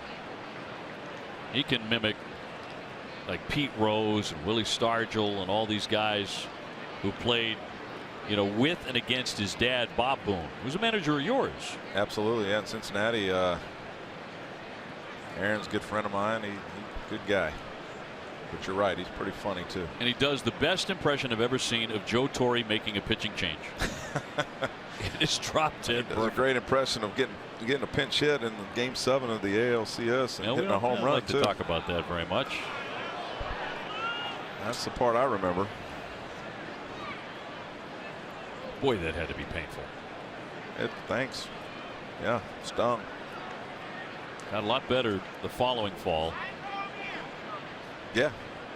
For the Boston Red Sox and Red Sox Nation. Yep. 2 more times after that, so a lot of that pain has subsided. Swing and a miss. That means Aaron Boone can now enter the city of Boston. Well, Marrero strikes out there, but the Red Sox get a couple of more runs and now lead at 6-0. Time now to turn it over to TC for the Mid-Fifth Studio Show.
Let's certainly hope that is the case, and great job with the coverage of all the activity around the globe and so much devastation because of the earthquake and all of the storms, and our hearts go out to all of those affected, certainly. And we'll see if it does wind up, in fact, in the case of the earthquake, affecting the Patriots. Here the Red Sox have a 6-0 lead, and Chris Sale on the mound. And he has 7 strikeouts tonight, so he's been excellent. This has really been a return to form through his first 4 innings. And I think for Red Sox Nation, that's good to see. 97-98 with that electric fastball, and like we talked about in the open, just this wipeout crazy slider that gets all these strikeouts. The out pitch, what a lot of pitchers need to get that many strikeouts, and Chris Sale has one of the best. He starts off at 96 with the first fastball to Castillo, and he's been right there 94 to 98 tonight. Excellent sign, because the Red Sox are not going to have a deep run in October unless Chris Sale is Chris Sale. Well, that's correct. Obviously, you need your ace to perform well, but Pomeranz has done a fantastic job. Porcello is just a workhorse. The bullpen we've talked about over and over, just they're set up to make a good run. 0-2 up top. That brings up an interesting question too, because Porcello was so good his last time out against Tampa Bay, and he goes on Friday against Cincinnati. Brings up the question of, who's going to be that number 3 in the postseason rotation. Fly ball to Benintendi. Castillo is retired. No question, it's Pomeranz in the 2 spot. Sox fans, for the final home games of the season, you can bring the whole family to Fenway with a family 4-pack. You get 4 tickets, 4 Fenway Franks, 4 fountain sodas, all courtesy of Aramark. Go to redsox.com/family 4-packs to get this great deal today. The one thing I throw at you with that, and it doesn't make that big of a difference, is when you start a lefty one day, if you could start the righty the second day and a lefty on day 3, it mixes it up enough. If I'm a left-handed hitter, you don't get used to just seeing that side. Sure. In that case, again, it depends on the matchup, right? Of course. And again, it's not. Obviously, you could go with Chris Sale and Pomeranz and be totally fine, but I think the you're right. one thought would it's a be consideration. Yeah. Yep. And Houston nor Cleveland are not left-handed heavy, you know, so that's something to consider. I mean, Carlos Beltran hitting a .190 against left-handed pitchers, but for Houston. But other than that, I mean, swing and a miss, strike 3. Trumbo chasing. Down he goes. 8 Ks in the book for Sale, with 2 down in the 5th. John Farrell's talked about wanting to get David Price in tonight for a couple of innings. I don't know if he'll have a chance. Again, these high fastballs are on purpose from Chris Sale. Just perfect location, elevating the fastball, and when you throw that hard, it's impossible to catch up to. And as a hitter, it looks great. I mean, the higher it is toward your eye, closer it is toward your eyes, the bigger the baseball looks, but you just can't put a bat on it. Well, that first pitch looked like a pretty good slider. Didn't get the call on Davis, who's 0 for 1, caught looking in the 3rd inning. 295 strikeouts this season for Chris Sale.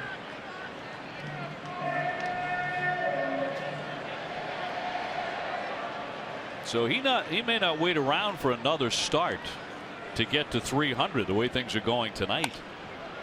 That one popped up. Xander Bogaerts there to left. A breezy 5th inning for Chris Sale. They go 1, 2, 3.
Episode of Nesson Clubhouse on Sunday. Brock Holt teaches us how to take a lead, and we learn more about Andrew Benintendi's hometown.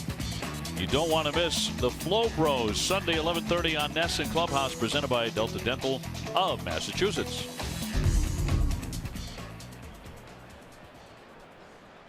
And Sandy Leon will lead things off batting lefty as we go to the 6th, and the Sox have a 6-0 lead behind Sale. Sandy's walked and struck out. Red Sox knocked out Wade Miley in 4 1/3. That had an air of predictability about it. Jackie Bradley on deck, and then Xander Bogaerts.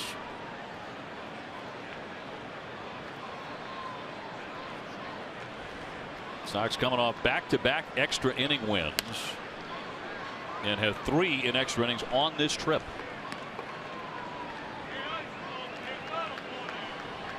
Couple of real character wins too.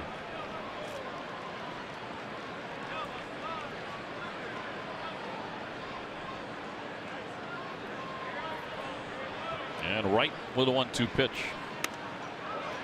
He stays in there. 94-mile-an-hour cutter.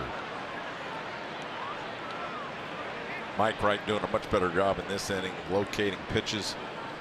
85 mile an hour, almost a VP type of sinking fastball, and then right there at 94, cutter inside. Down in the dirt. We're talking about Benintendi a little earlier, and this trip to Cincinnati is a trip back to his hometown. Later on tonight, in fact, he was selected by the Reds in the 2013 draft, but he did not sign. Line shot to center. That'll drop down for a base hit. Fine swing by Sandy Leon. So he is on time for a game break now, brought to you by Jordan's, the furniture store of the Boston Red Sox. Here's TC.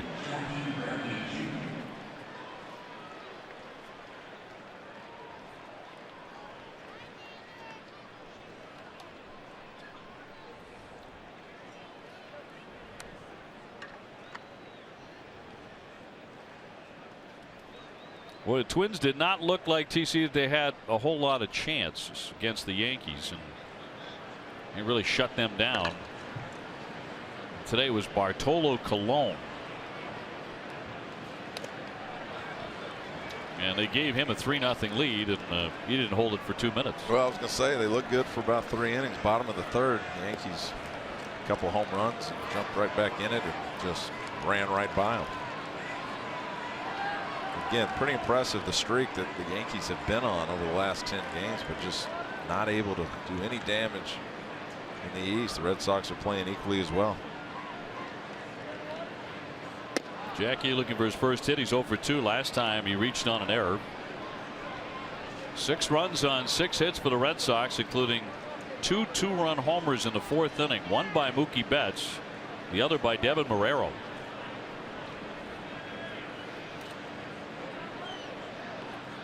Bogart's on deck, nobody out.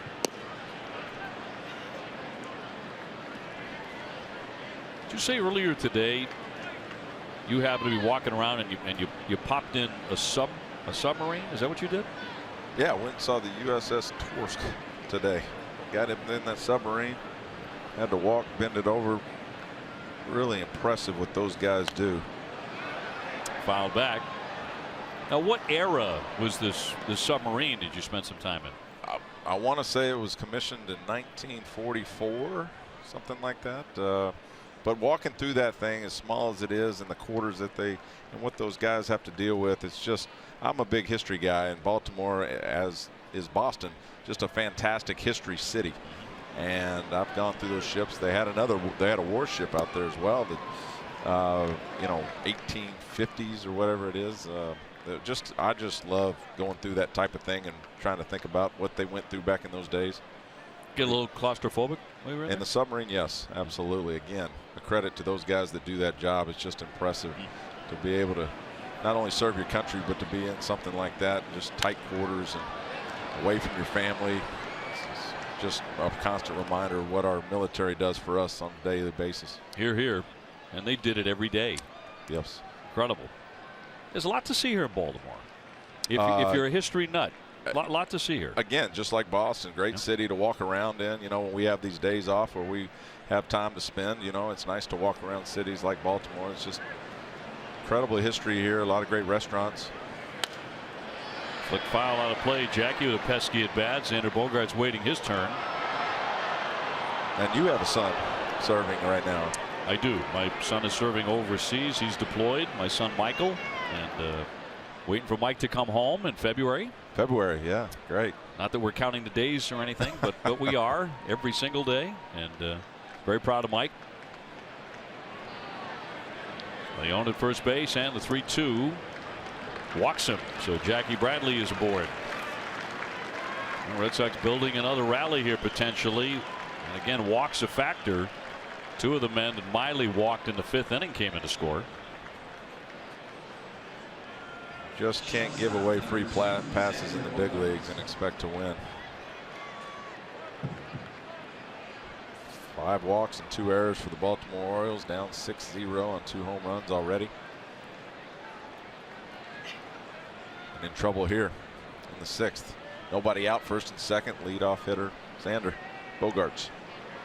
Xander on the night is grounded out, walked, and struck out. Red Sox really trying to open this thing up. Chris Sale has been superb. I know you've heard that many times this season, but he is on his A game. Had a great time for the Red Sox too.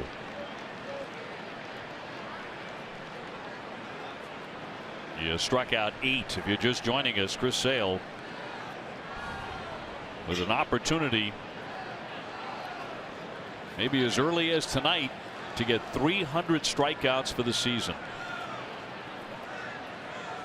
And the 0-1 check swing, a strike. But this is why guys want to play in Boston. That's what the effect has for the fans in Boston. That's what they have the effect on these players, and it had an effect on me in 2003. You know what you're playing for. Chris Sale, career year. Pomeranz, career year. I mean, it's just an awesome opportunity to play in the city of Boston, and it elevates your game.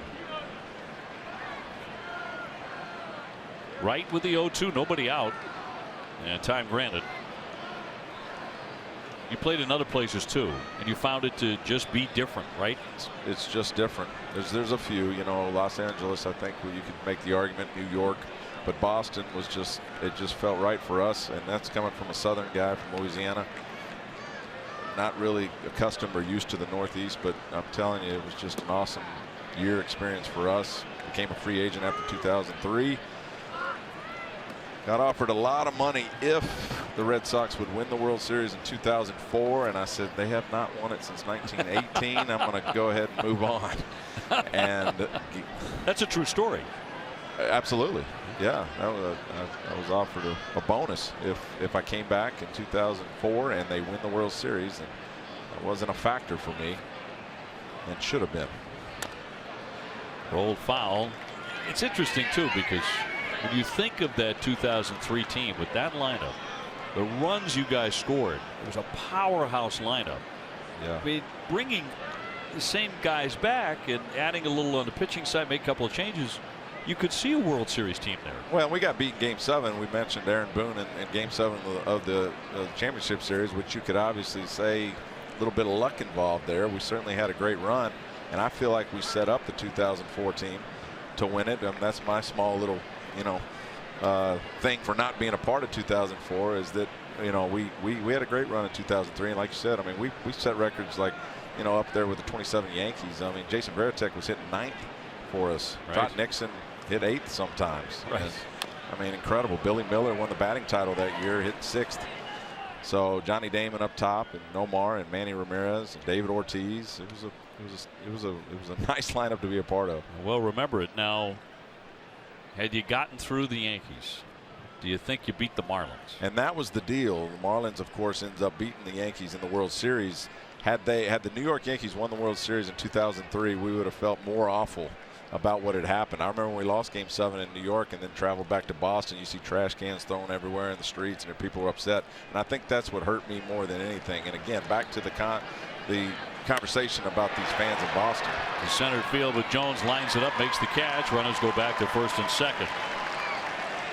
That's the impact they have on players. I wanted to win worse for them than I even did myself, and that wasn't always the case in other places that I had been. So, but we had a good run, and again, great lineup, great, you know, Grady Little at the time. We loved him as a manager, so good year for me. And that's the stuff when you're 44 years old you look back on and first of all feel very blessed, but second of all just appreciative of the opportunity. We got to be very proud of the postseason you had. You hit .349, 5 home runs in that postseason run, and you weren't a big home run guy, but you were launching them now. I hit a lot of doubles, 40 doubles that year, 13 home runs, but yeah, I was on Mike Mussina that year. Took Oakland deep a couple times in the division series. But you just get locked in, you know. I think it will cut the legs out from some guys, and for other guys, you know, it elevates you. Like I said, and playing in Boston, you certainly know what you're playing for. And when we were locked in against the New York Yankees, there's no bigger, better rivalry, as people know. And as a player, you're certainly aware of that. And I think I scared myself into playing pretty well. Pedroia hitting with runners at first and second with one down. 6-0 Sox in the 6th. Really trying to put this game on ice with a big inning. Pedroia's popped up, hit into a double play, and grounded out to short.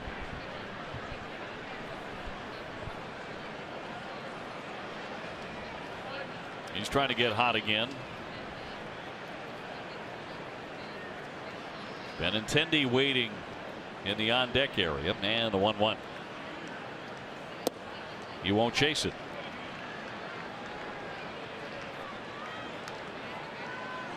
Pedroia does not have a hit on the trip. He's 0 for 17. So he's due. And that shows you as good of a hitter as Dustin Pedroia is. It's tough when you're in and out of the lineup. And I even consider being a DH kind of out of the lineup. It's not what Dustin's accustomed to, playing every day, getting dirty, bleeding out there day in and day out. It's tough to hit at this level if you're not in your normal position and your normal, psyche. David Ortiz obviously got used to the DH. It's a very difficult thing to do, and he was great at it. But for Dustin, I think he needs to be out there every day in order to feel comfortable and do what he's capable of doing. And I think he'd say that. 2-2. Took a big swing and just got a piece of it. You talk about Dustin Pedroia and DHing, how different that is from him playing in the field every day and how it might affect you as a hitter. I wonder if people give Hanley Ramirez the same consideration, because last year he was first baseman, played virtually every day and had a terrific year. This year strictly a DH, down low. I know some people are going to say, well, that's excusing the season he's had. I'm not doing that. I'm just saying consider for a moment that might be part of it. Well, and that's a good point. He's hit 22 home runs this year, so it's not a terrible year, and 2 doubles tonight. But the DH spot is definitely different. You would think, well, it's just hitting. What's the deal? But when you're sitting for hours at a time or 1 hour, and then you get up and you got to hit again, and you're just not into the game like you would be if you're playing the field, it is a different monster. And ground ball to Hardy, feeding Scope, and turns another double play. So Pedroia hits into his second in the ball game.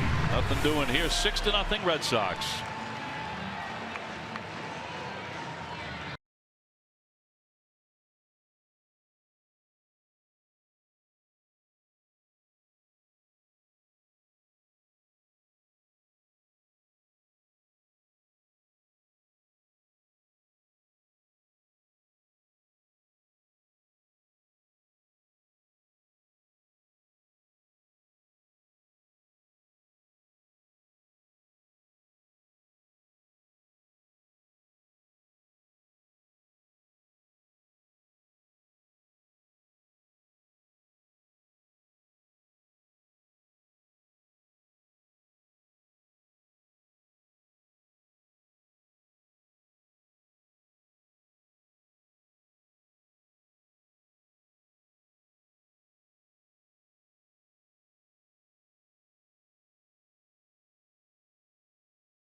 By Cumberland Farms. Come to your coffee senses with Cumberland Farms. Just 99 cents all day, every day.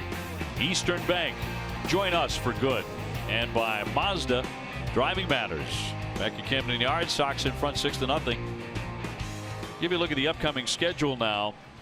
And Boston 25 guys are telling us that rain, showers, and Maria could be affecting. Look at the Yankee schedule as well. They're going to be home a lot in New York. Red Sox will be coming home, of course, to take on Toronto and Houston.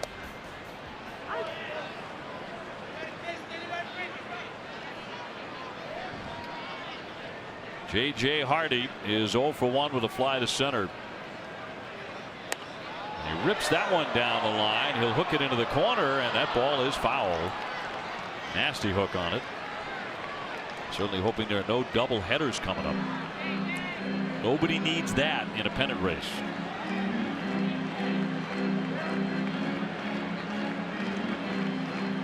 Sox are heading for Cincinnati tonight. They'll enjoy a day off tomorrow in really one of the great restaurant cities in America.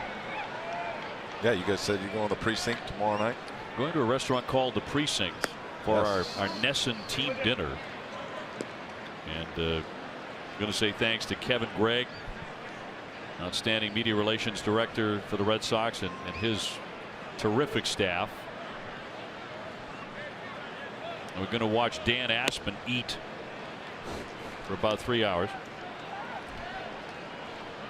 You can spend 3 hours in the precinct. You can. Sure. You've been, because you played in Cincinnati. You know exactly what I'm talking about. Montgomery Inn. Oh, it's some great restaurants. It's a great call there. It's a little jewel of a restaurant city. Absolutely.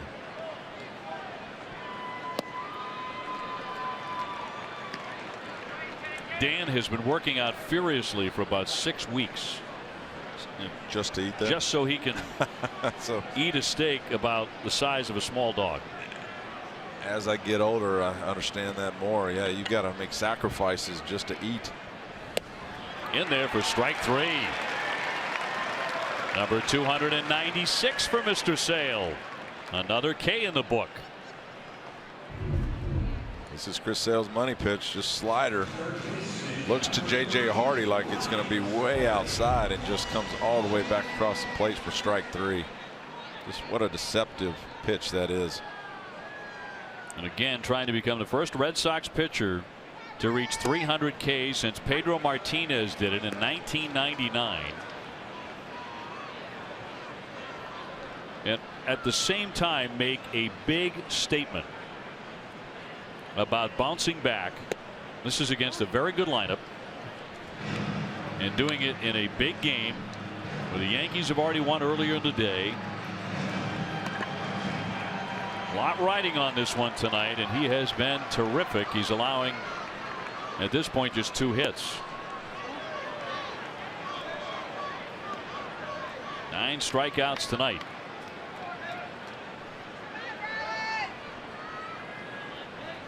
And with a sizable lead, he can pitch free and easy, and he knows how to pitch with a lead. That's pretty nasty again. 2-2. Lefties really have no shot when Chris Sale is on. I mean, that angle that he's delivering the baseball from at 3/4 across the plate to the outside corner. He didn't get the call on one of those on the outside, but as a left-handed hitter, there's nothing straight coming from Chris Sale. Little tapper back to his feet, and Sale on to first in plenty of time. 2 up and 2 down. Here in the 6th. Upgrade your day with DD Perks. You can earn a free beverage when you enroll and speed past the line with on-the-go ordering. DD Perks. Everyone deserves an upgrade. Download the Dunkin' app today. Speeding past the line may not be possible at all locations.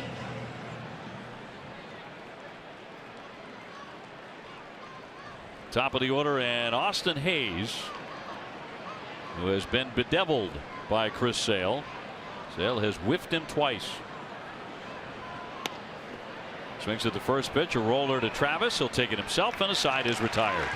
That's another 1-2-3 from Chris Sale. 6-0 Sox, going to the 7th.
By Plain Ridge Park Casino. TC and Jim will have highlights and scores from around the American League, including the New York Yankees, who all the Boston Red Sox fans are very interested in this time of year. No doubt. Well, out of the 7th inning, here's Benintendi. He's played a role tonight. Andrew with a base hit and a run scored, and a walk and a run scored.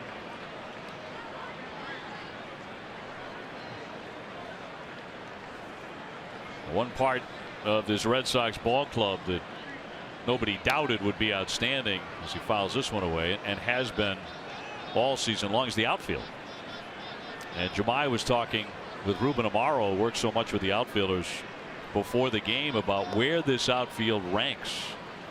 And as Ruben said, there's no doubt it's among the very best. Well, I mean, in the big leagues, you're going to have guys that can run baseballs down in the outfield. There's no question. Sometimes you'll substitute a little defense in left field for a guy that can hit. But overall, the Boston Red Sox in all 3 spots, the most impressive thing to me for them is how accurate they are with their arm and how powerful and strong their arms are.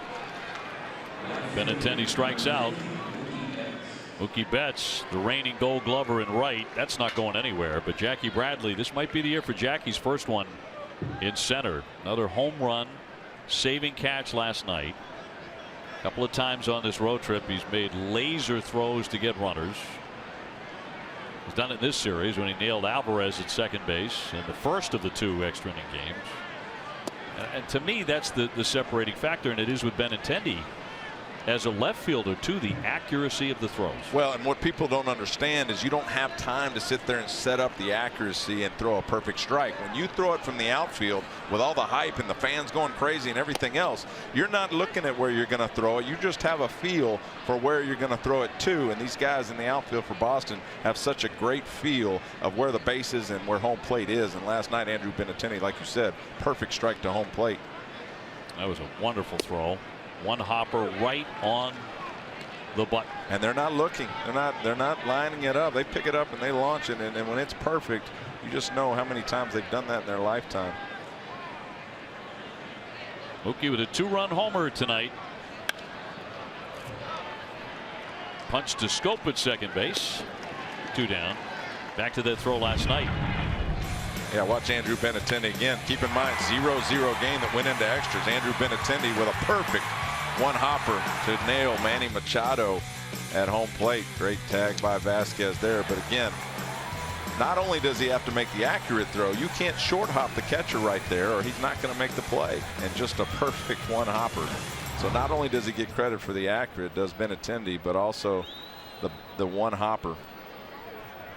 Easy ball to handle for Vasquez. Absolutely, guys, and the success from last night wasn't by accident. Amar also told me that they were actually working with Andrew in the outfield, working on his release, getting him to the ball so he can be in a better position with his arm. And he said it was a perfect strike. He also said the outfield defense is an important element to this ball club, especially right now and down the stretch towards the postseason. Boy, is it ever. That one was fouled back out of play, and Hanley has 2 doubles tonight. Well, now look, I mean, last night was a loss. If Benintendi doesn't throw that ball out, they lose 1-0 after 9. If Jackie Bradley doesn't make that play on Chris Davis to rob a home run, they lose that game. But instead, they win in 11 innings because of the outfield defense and, of course, the bullpen. And Pomeranz had a great start. So you keep going on and on, but pitching and defense. Pitching and defense. But when you talk about the outfield, it's just they turned a loss into a win last night. Davis there to make the catch, and the Red Sox done in 1-2-3 here in the 7th, but they're on top 6-0 behind Chris Sale.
That's at Boston 25 for those updates, and got to continue to track that storm to see how big an effect it's going to have on the Red Sox in that final week of the regular season.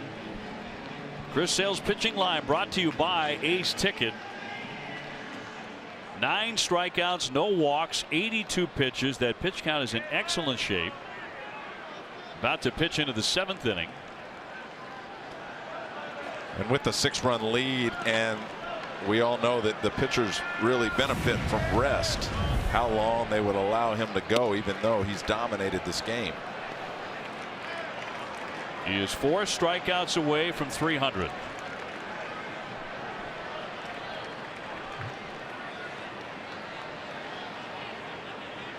And the 1-0 pitch will miss away on Mancini. He is one of those strikeout victims. He's also singled on the infield.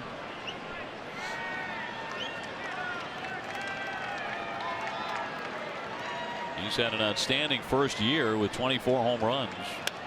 And he slices it foul. 2-1. Tanner Scott, left-hander for the Orioles in their pen.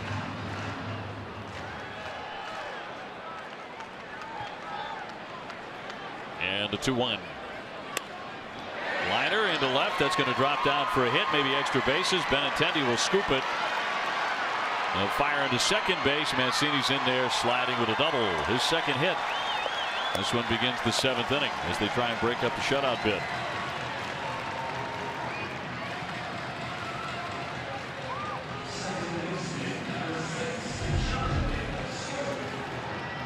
Chris Sale catches a little bit too much of the plate. Great job by Mancini. Down and goes down and gets it. But watch Andrew Benintendi.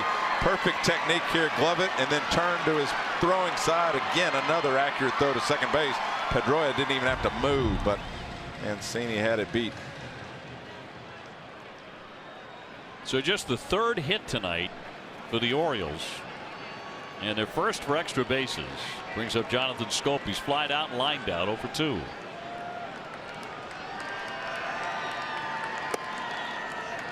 .97. And I think that's one of the most encouraging things we've seen tonight. Consistently up there around 96, 97, 98 with a fastball. You certainly can tell the energy level of a pitcher by his velocity. Absolutely. And the first thing we looked at in the first, second innings up at 95, 96. And again, when he gets closer to 100 pitches, I would just wonder if they'd leave him out there. Again, you would tend to leave him out there. He's doing so well. But down this last stretch, you need your pitchers as healthy and as strong as you can be. And with the bullpen that they have and a 6-run lead, I just think you'd be more apt to pull him earlier than later. And John Farrell talked about it today that he'd like to get David Price a couple of innings. Starting to move around out there. Mancini at second, the 0-2.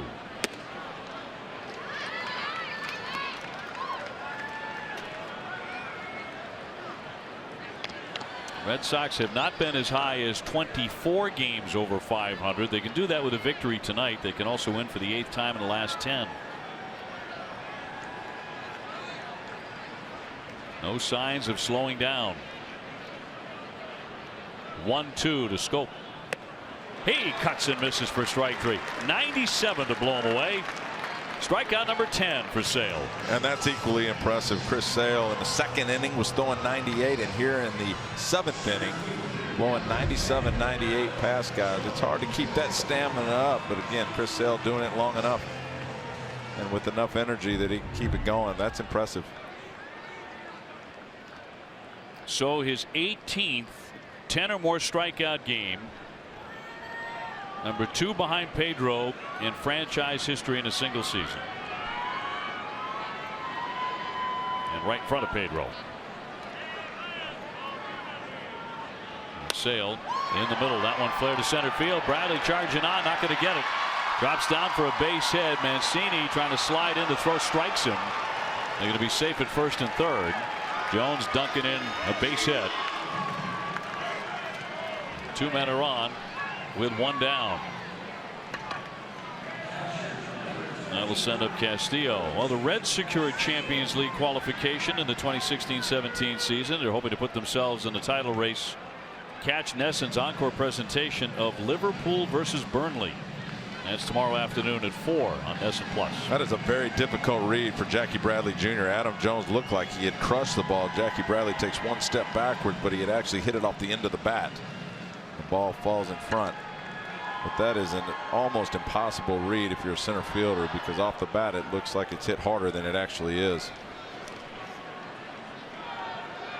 Castillo is struck out and flied out. Red Sox have turned one double play. That was Trumbo in the second inning, hit into a 6-4-3. Sale would like another one right here. And that would get him through 7 innings. That'll miss for ball 1.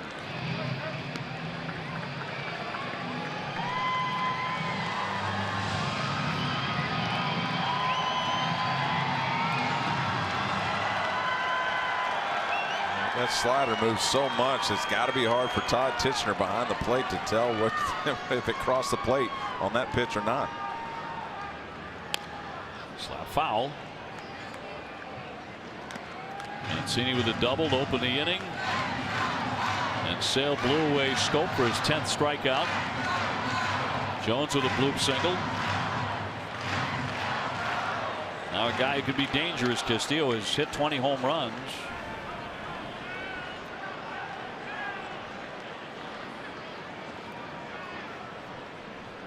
And a 1-1. Got a wave and a miss. He did appeal. First base umpire Winters agreed.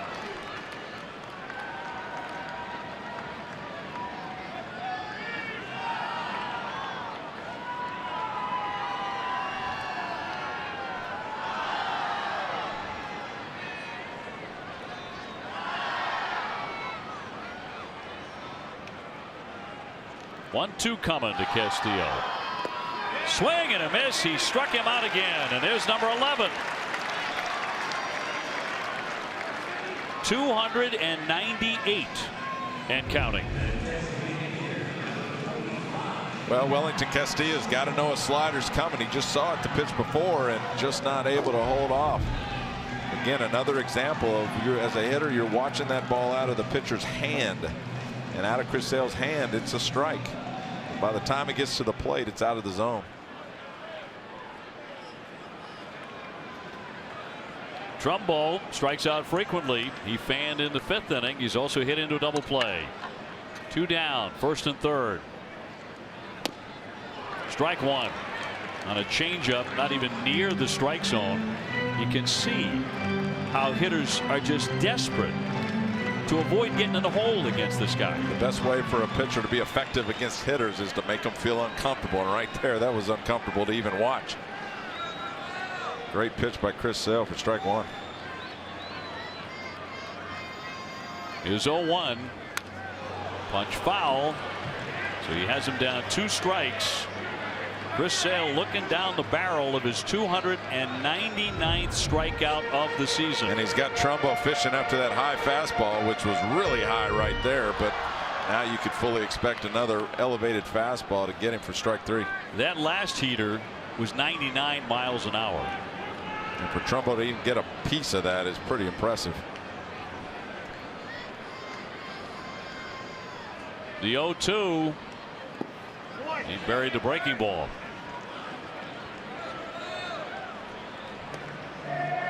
Well, he's at 98 pitches. He struck out 11. He's hit 99 miles an hour. He has a 6-0 lead. Nobody warming in the bullpen. So a great chance tonight to nail down 300 strikeouts this evening. He's going to get it right here. Elevated fastball. 1-2 swung on and missed. He put him away with the slider. Back-to-back strikeouts, 12 in the ball game, and 299 for the season, with the Sox in front 6-0.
It is brought to you by Southwest.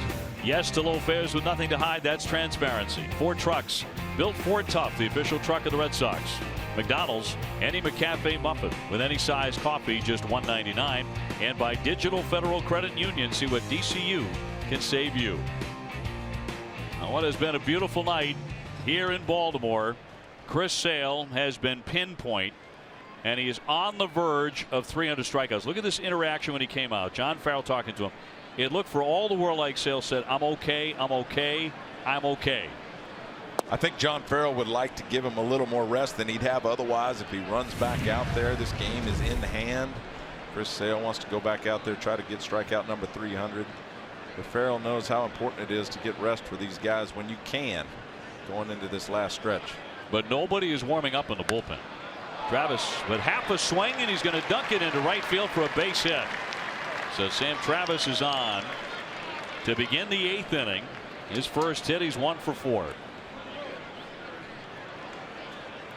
Nothing going on out there.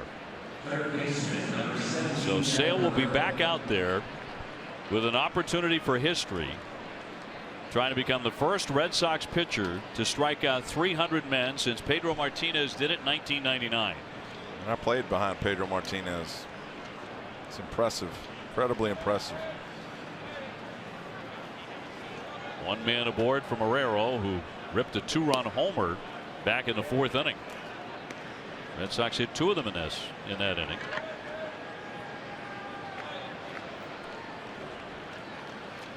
.178 strikeouts on the road this year for Chris Sale coming into this game. Most in the AL since 1913. And most in baseball next to Randy Johnson, who I also faced. That wasn't a comfortable at bat either.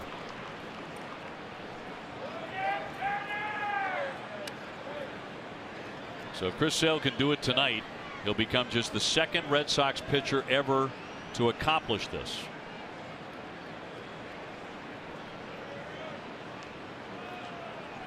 And I think puts another wrinkle in the Cy Young battle with Kluber,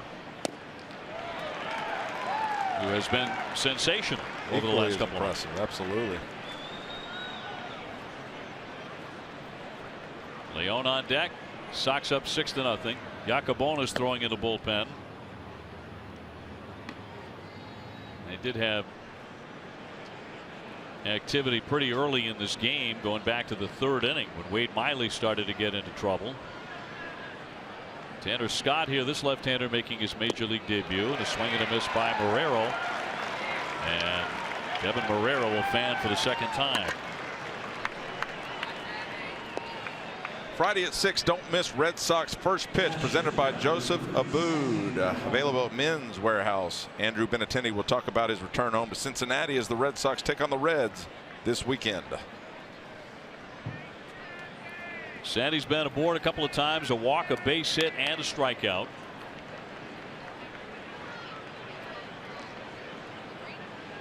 Orioles have only 4 hits in the ball game.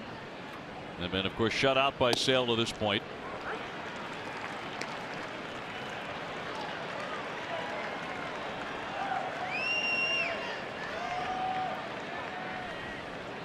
Chris Sale leads the majors with 9 scoreless starts.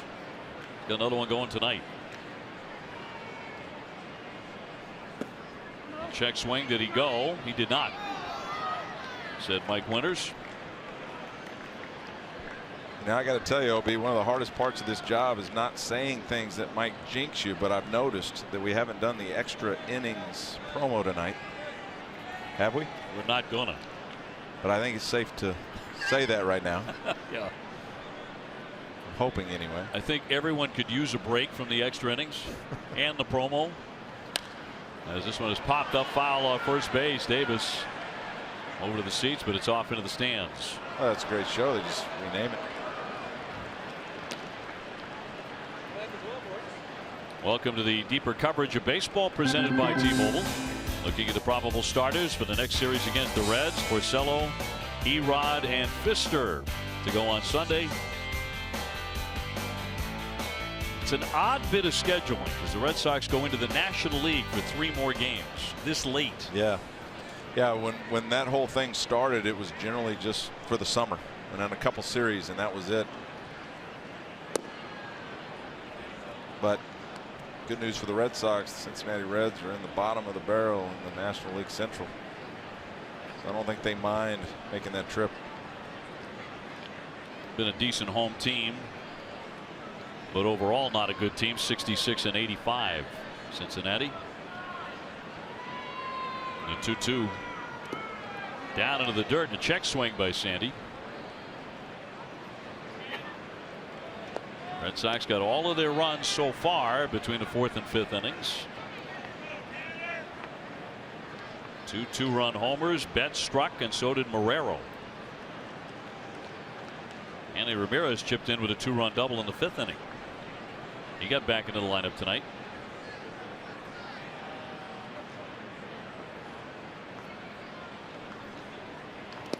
Into the dirt. That skips away from Castillo, and it's going to be ball 4. So Travis down to second, and Sandy Leon has been on base a lot tonight. This for the 3rd time. So Jackie Bradley can do some damage. Red Sox trying to run away and hide with this one, looking for the sweep of the Orioles. On a night we may be witnessing Red Sox history.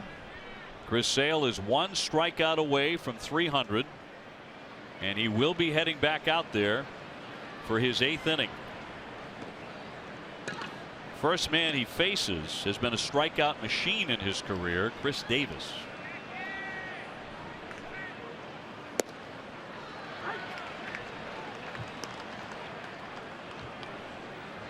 And Sale has already got him looking once tonight.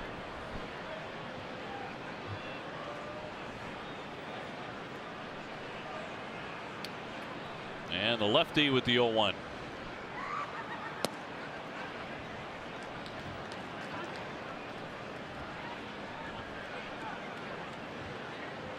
Red Sox were able to watch the Yankees in a day game today at Yankee Stadium sweep the Minnesota Twins 11-3. So the Red Sox have to win to maintain a 3-game lead, and if they do win, it'll be a 3-game advantage with 10 to go.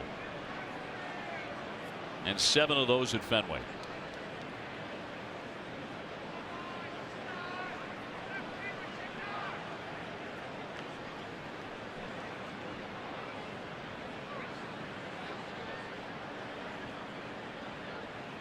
And a 1-1.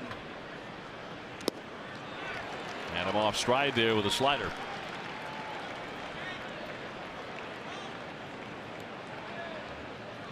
Jackie's 0 for 2. He's also taken ball 4.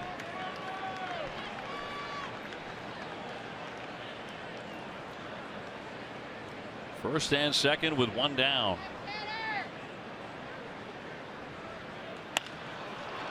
Punch to first base. That's scooped up. Throw down to second. Got the out there. That's all they get. Red Sox will be safe on the corners. As that one struck the dirt, Davis scooped it up. Yeah, great pickup by Chris Davis there to not only make the play, but to pivot and make an accurate throw to second base for the 2nd out.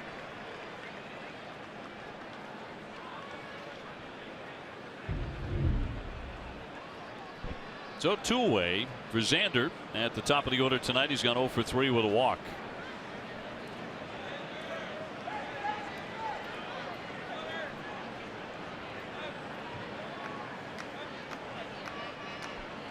And after the 3rd out of the inning, we'll be staying in the park. And you'll be seeing Chris Sale head back out there for his warm-up tosses. That is ball 1.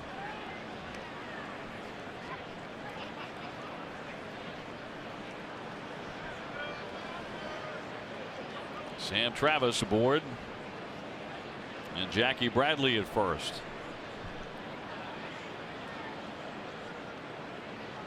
And a 1-0 from the southpaw. Just to jump back out of the way. The Red Sox getting certainly enough runs tonight. Got just enough last night to win 1-0 in 11. Back-to-back 11-inning wins here.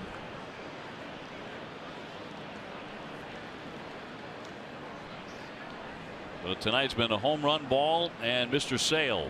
Here's the 2-0. That sailed. 3-0.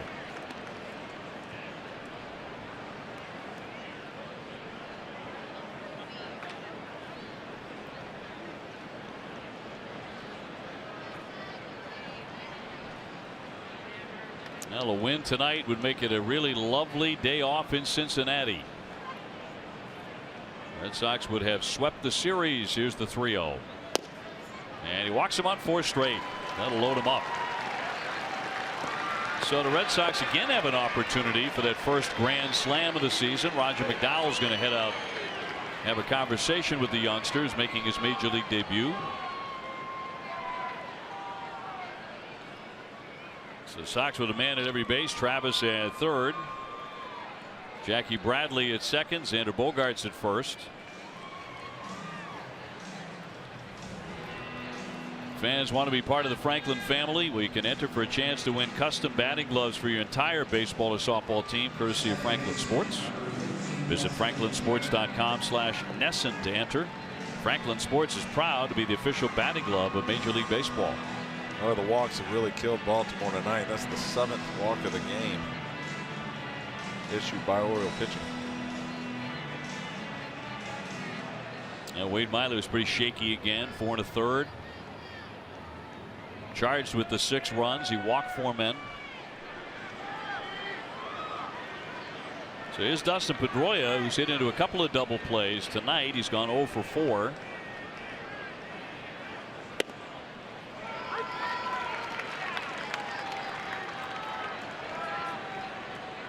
Tell you what, the left-hander can bring it. That first fastball, 98.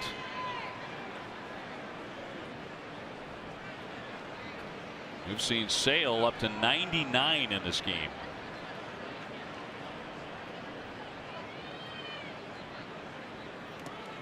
That one underneath the catcher, but no advance. Didn't roll quite far enough to send Travis home. They like Wellington Castillo behind the plate, but that's the 3rd time in 2 nights that we've seen a ball slip past him. 2, he just doesn't get his body out in front, and that time he pulls a little early. The ball gets under his glove. But we tell a lot of the infielders, again, the ball can get over your glove. It can't get under. You got to keep it low. Sox have them all loaded up with 2 down, leading 6-0 in the 8th. Base hit into right field, maybe more, all the way to the warning track. Travis is in. Bradley is in. Pedroia to second base. A 2-run double, and the Sox are up 8-0. With the bases jammed, Pedroia comes through.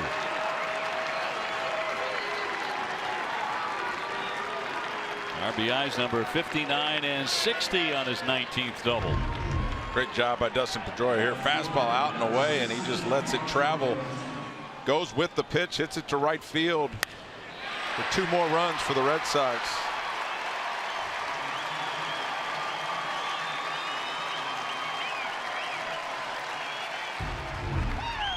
Brock Holt is going to run for Pedroia, so Petey out of the ball game now, as the Sox open it up 8-0. And Holt will stay in the game to play second base. And here's Benintendi. Andrew tonight 1 for 3 with a base hit. He scored twice. He's also taken a walk.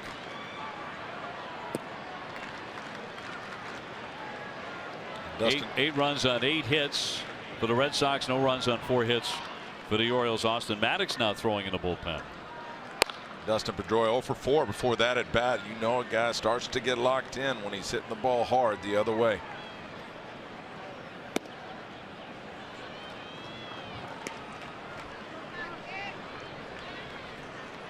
I wonder too if a long inning for the Red Sox offensively might change the philosophy for John Farrell and Chris Sale. It's a long sit. The game is safe at this point. You want to try to protect Chris Sale as much as you can, as we go to the end of September. to be as rested as they can be, especially for the playoffs. And I know that's something John Farrell has in the back of his mind as he went up to Chris Sale to ask him how he felt. Getting upwards of 100 pitches. Good opportunity to rest him at least a little bit. The 2-1. I guess my point is it was pretty clear that was not going to happen. But the Red Sox have now scored a couple of runs, and it's been a long time for him to sit and wait and maybe stiffen up possibly. And it's a great point, and it does affect him. And maybe that's the reason that Maddox is now up. And the 3-1 to Benintendi. Popped into right field. Hayes is there, and that will retire the side. A couple of runs scored, and the Red Sox now lead it 8-0. Let's see what John Farrell has in mind here with Chris Sale, who's on the verge of 300 strikeouts.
Well, the only time that Red Sox fans have seen a pitcher strike out 300 batters was 1999.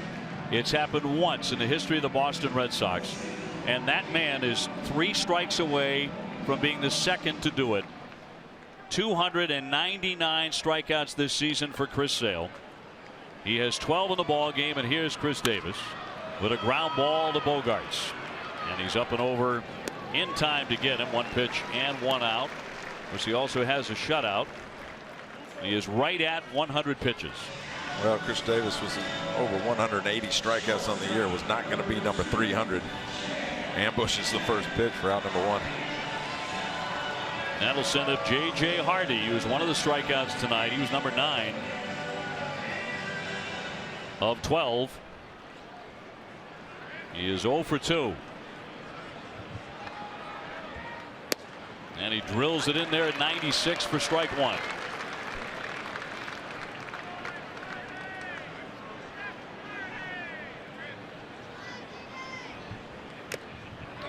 Strike 2. He has struck out every starting player at least once.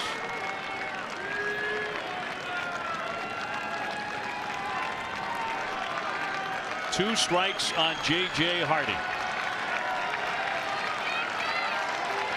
Sale with the 0-2. 98 up and out of the zone.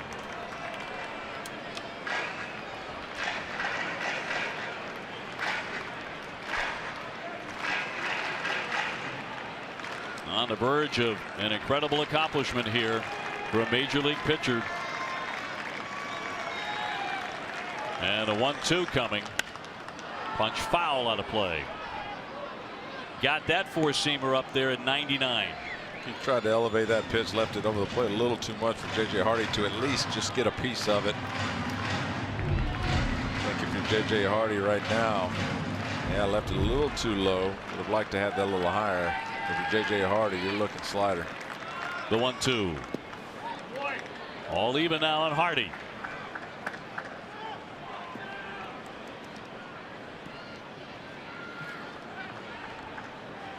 Sale trying to join the great Pedro Martinez in the Red Sox record book.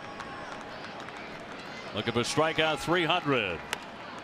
Little number softly toward third. Marrero going to be challenged on this. Throws and he got him. And sprawled out behind the pitcher's mound. A brilliant play by Marrero for the second out. Outstanding range on that play. Red Sox defenders both infield and out make these plays look so easy.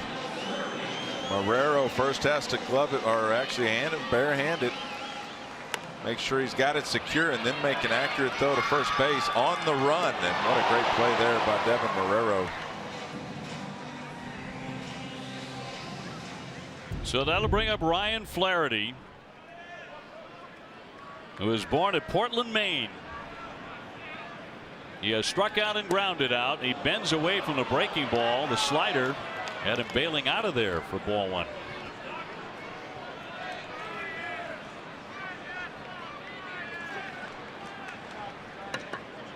Two down, bases empty here in the bottom of the 8th. 2-0. Young Austin Hayes on deck.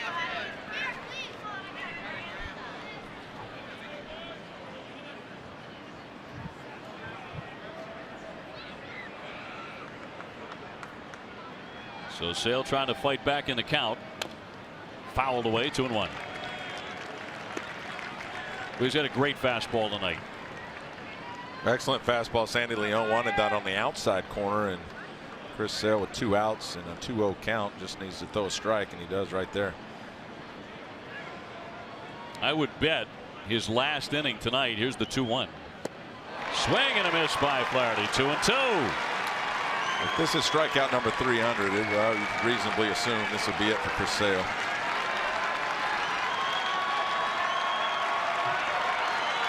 Sox fans know it. 1 strike away for the tall lefty, and here comes the 2-2. He struck him out. 300 strikeouts for Chris Sale. Just the second pitcher in Red Sox history to achieve it. A spectacular performance tonight in Baltimore. A standing ovation from his teammates. Sale does it tonight. He pins it down.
Baseball on NESN is sponsored by Southwest. Yes to low fares with nothing to hide. That's transparency. History tonight here at Camden Yards as Chris Sale has joined Pedro Martinez as the only Red Sox with 300 Ks. Well, Chris Sale said he wanted to come to Boston to win, but also for performances like this. The slider is just too much for even the catcher to handle. But look at that left to right action on that slider. Just nasty, especially to a left-handed hitter. And Chris Sale tonight has been so accurate with 98, 99 mile-an-hour fastballs, and then that slider that breaks all the way across the plate. Red Sox ahead 8-0. Yacobonis coming out of the bullpen here now for the Orioles. And Mookie Betts stings this one to center field, dead away. Racing back, it's going to be over the head into second base. Mookie is going to take the turn, keep on rolling. Heading into third, he's got himself a triple. And a ballpark that plays really small for him. His second extra base hit tonight. Now Chris Sale just struck out Ryan Flaherty, the man from Maine. He grew up a Sox fan. Caught him looking. A great reaction from his teammates. They're so delighted for him.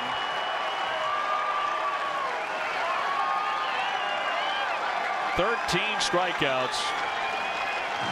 What a season. And that's the deal too. I mean, you know, when your teammates are smiling and genuinely happy for you, it means you're a good guy. Good teammate, Chris Sale. And wow, one of the greatest left-handers of all time. Start mentioning Pedro Martinez and Roger Clemens and Randy Johnson in the same sentence as Chris Sale. Pretty impressive. Well, at least a couple of more starts coming now. That one is fouled back out of play. We'll see about that. I mean, at least one more coming. I'd be hard pressed to think that the Red Sox would want to show Chris Sale to the Houston Astros if they're going to face them in the playoffs, those last 4 games of the season. Out of necessity, of course, they may have to. Well, they only have to would be to gain home field advantage, and in order to do that for the Red Sox right now, they'd have to make up 5.5 games to catch either Cleveland or Houston. Line up the middle. That base hit for Hanley, his 3rd hit. And by necessity, I mean you got to win the division. Well, that's absolutely correct. You got to stay ahead of the Yankees by 3 games. So if it comes down to that, that would be out of necessity. But correct. I get your point otherwise if the division's already salted away. Yeah, you certainly don't want to get locked into a 1-game playoff. So the Red Sox can clinch a postseason berth with a win tonight and an Angels loss. They're playing Cleveland in Anaheim later, so that could happen when the Red Sox are airborne on the way to Cincinnati. Swihart now running. How about Hanley Ramirez tonight? Finally getting back into the lineup the first time in about a week, and he has 3 hits, 2 doubles, 2 RBIs. And there are all sorts of stories tonight about great signs the Red Sox needed, and Hanley's one of them. Now we'll see if he can keep that rolling in the days to come. But Chris Sale putting together the start that he did tonight, hitting as high as 99 on the radar gun several times. Been a fun night here. 9-0 Red Sox. Great smile from Chris Sale. Well, that last base hit gave Hanley 3 RBIs in the game, by the way. So a 3 RBI, 3 hit game. Veteran players know what time of year it is. You'd like to think that we give 150% all year long. It's a long season, but right here at the end of September, the veterans show up. Will not be able to turn 2. They get the man in the middle. So Travis becomes the runner at first base with 1 away. And they'll bring up Devin Marrero's had a big hand in this one, a 2-run homer in the 4th inning. Sox have out hit them 10-4. There's still a shutout to be earned tonight for the Red Sox pitching staff.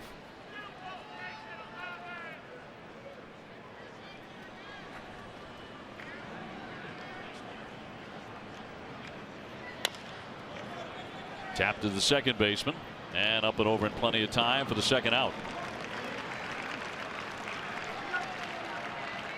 So Travis advancing down to second.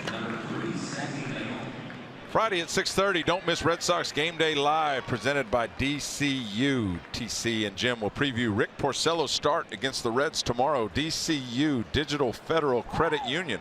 What can DCU save you?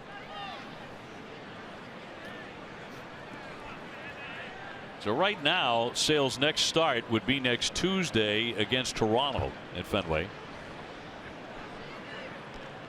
See how the race shapes up at that point.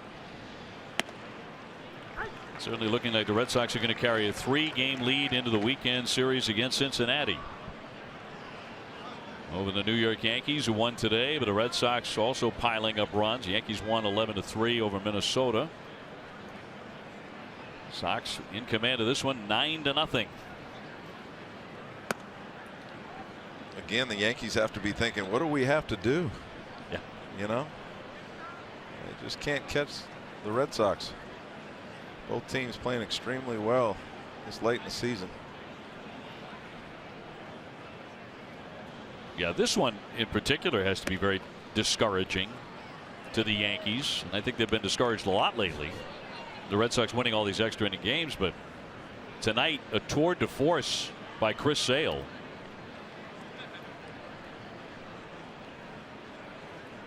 Looking like the Chris Sale of most of the season until a few recent starts where it's been up and down, but man, was he outstanding tonight. Popped up and Hardy behind the bag will put this away, and that were a tie the side. Red Sox get another run. The headline, Chris Sale, number 300 tonight, 9-0 Boston.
Now brought to you by Xfinity. If you're just joining us, Chris Sale has reached 300 strikeouts this season.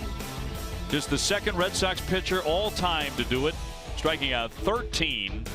Sensational 8 innings, 4 hits, no runs, no walks. Nice night for Mookie Betts. Also a 3 RBI game for Hanley Ramirez. Miley knocked out after 4 1/3. And now Austin Maddox will take over on the hill. Now, it's been such a pleasure to watch Chris Sale throw the baseball all season long. And from the very earliest starts in April and into May, there were those projections. Well, he's on a 300 strikeout pace. Can he do it? Can he be the next guy to do it? And tonight, here in Baltimore against the Orioles, he makes Ryan Flaherty, who was a young Red Sox fan many years ago, growing up in Maine, makes him strikeout victim number 300.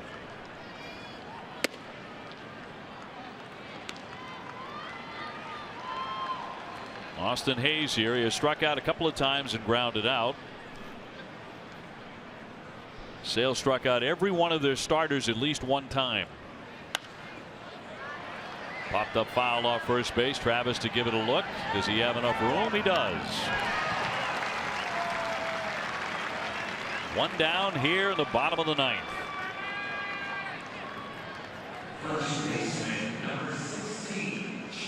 So Mancini, who's moved from left field to first base, has gone 2 for 3 tonight. A single and a double. Really the only man who had any kind of success other than Adam Jones while he was in the ball game against Sale. Those two combined for their 4 hits.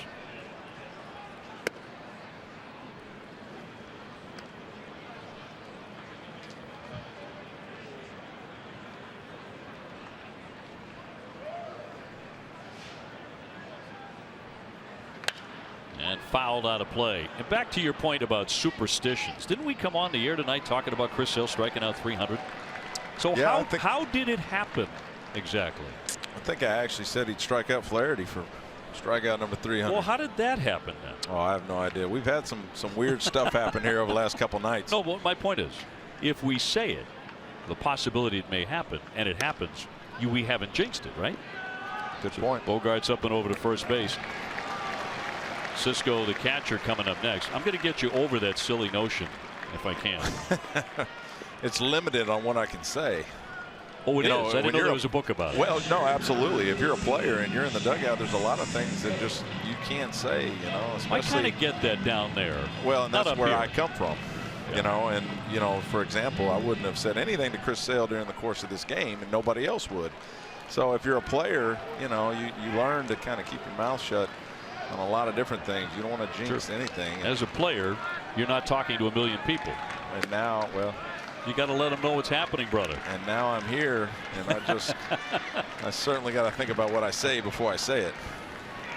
But you can say it, and it won't have any effect. Trust me. Well, I can say we're safe to not go extra innings tonight. I like the way you think.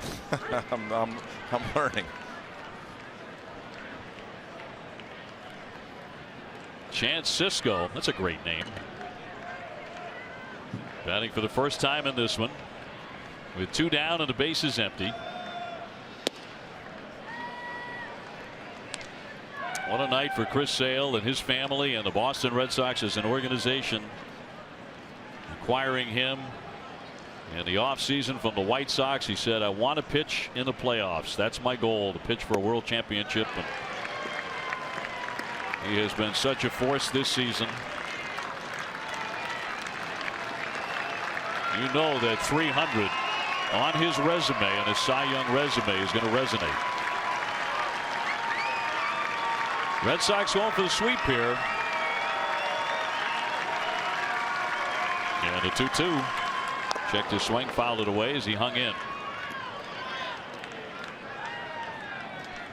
Well, to win, the Red Sox go to 88 and 64.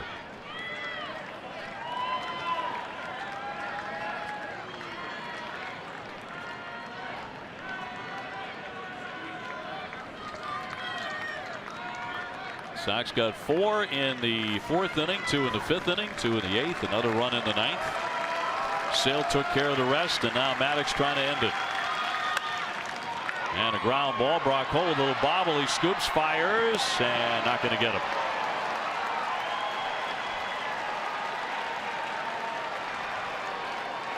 And last night, the 11th inning, the game was prolonged after a defensive mistake.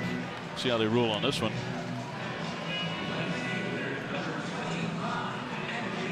And will send up a pinch hitter. Anthony Santander will bat now.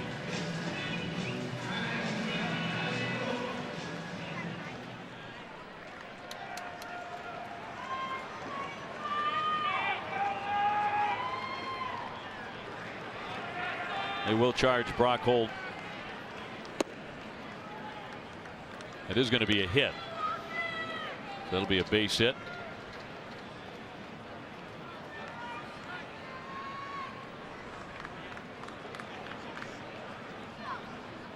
So only the 5th hit of the night for the Orioles, and that's in there for a called strike on Santander.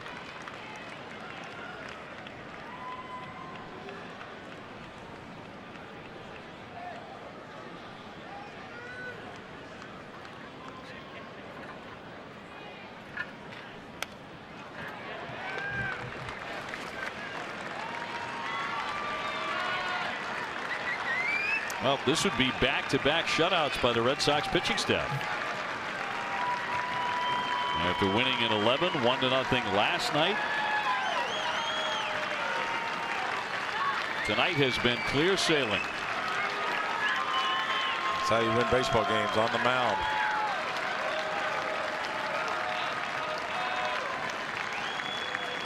And a 1-2. I think it would be fitting if it ended on a strikeout. It's been the theme of the night for sure. Chris Sale was throwing harder tonight than I think he did it at any point maybe this year at various times. I think, again, these veteran guys know what time of year it is. They start to gear it up. You'd like to think they give 160% effort all season long, but it's a long season. You settle in. This time of year, you got your best energy. Line drive, fair ball down into the corner by Santander. Cisco into third base. They're going to stop him right there. So the shutout bid is in jeopardy, second and third.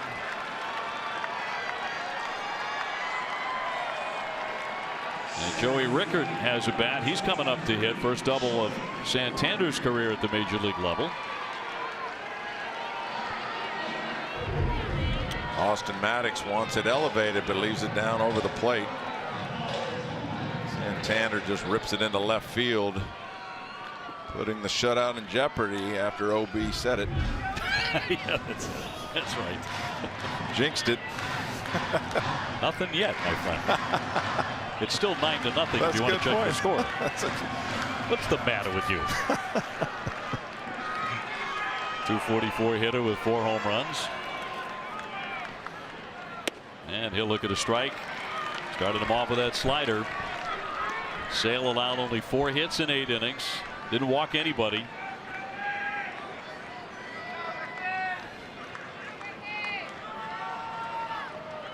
Alvarez on deck.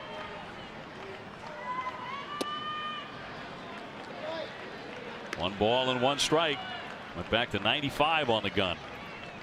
Red Sox about to head off for Cincinnati.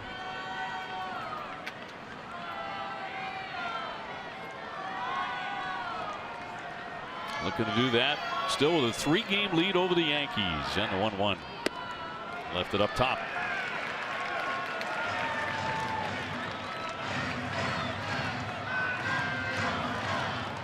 Cisco at third. Santander at second.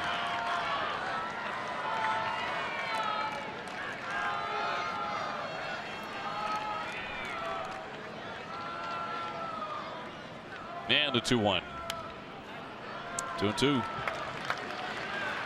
1 strike away from putting the Red Sox back into the win column and putting the Sox to 5-1 on this trip.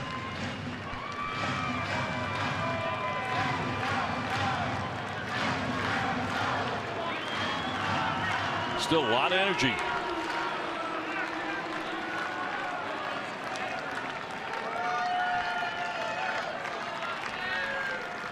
And Maddox with a 2-2.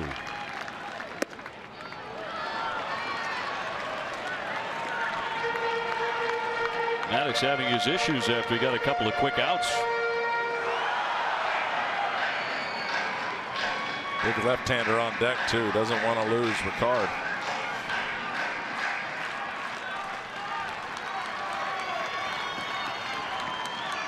And the payoff pitch to the right-hand batter. He got him. He struck him out. 9-0 the final. The shutout held up. Red Sox make it 3 straight here in Baltimore, and Chris Sale was just magnificent. He was awesome tonight. I mean, again, nothing you You don't expect anything less, but 13 strikeouts tonight, 8 innings for Chris Sale, and that's the story of the ball game. 9-10, 9-0, 10 hits for the Red Sox, and yet another win to stay 3 up on the Yankees. Todd, a pleasure, my man. Great job. Absolutely, OB. Thank you very much. You're the best, pal. Thank Red you. Sox in the win column again, and TC, Adam, whoever's back there, it's going to be a beautiful day off.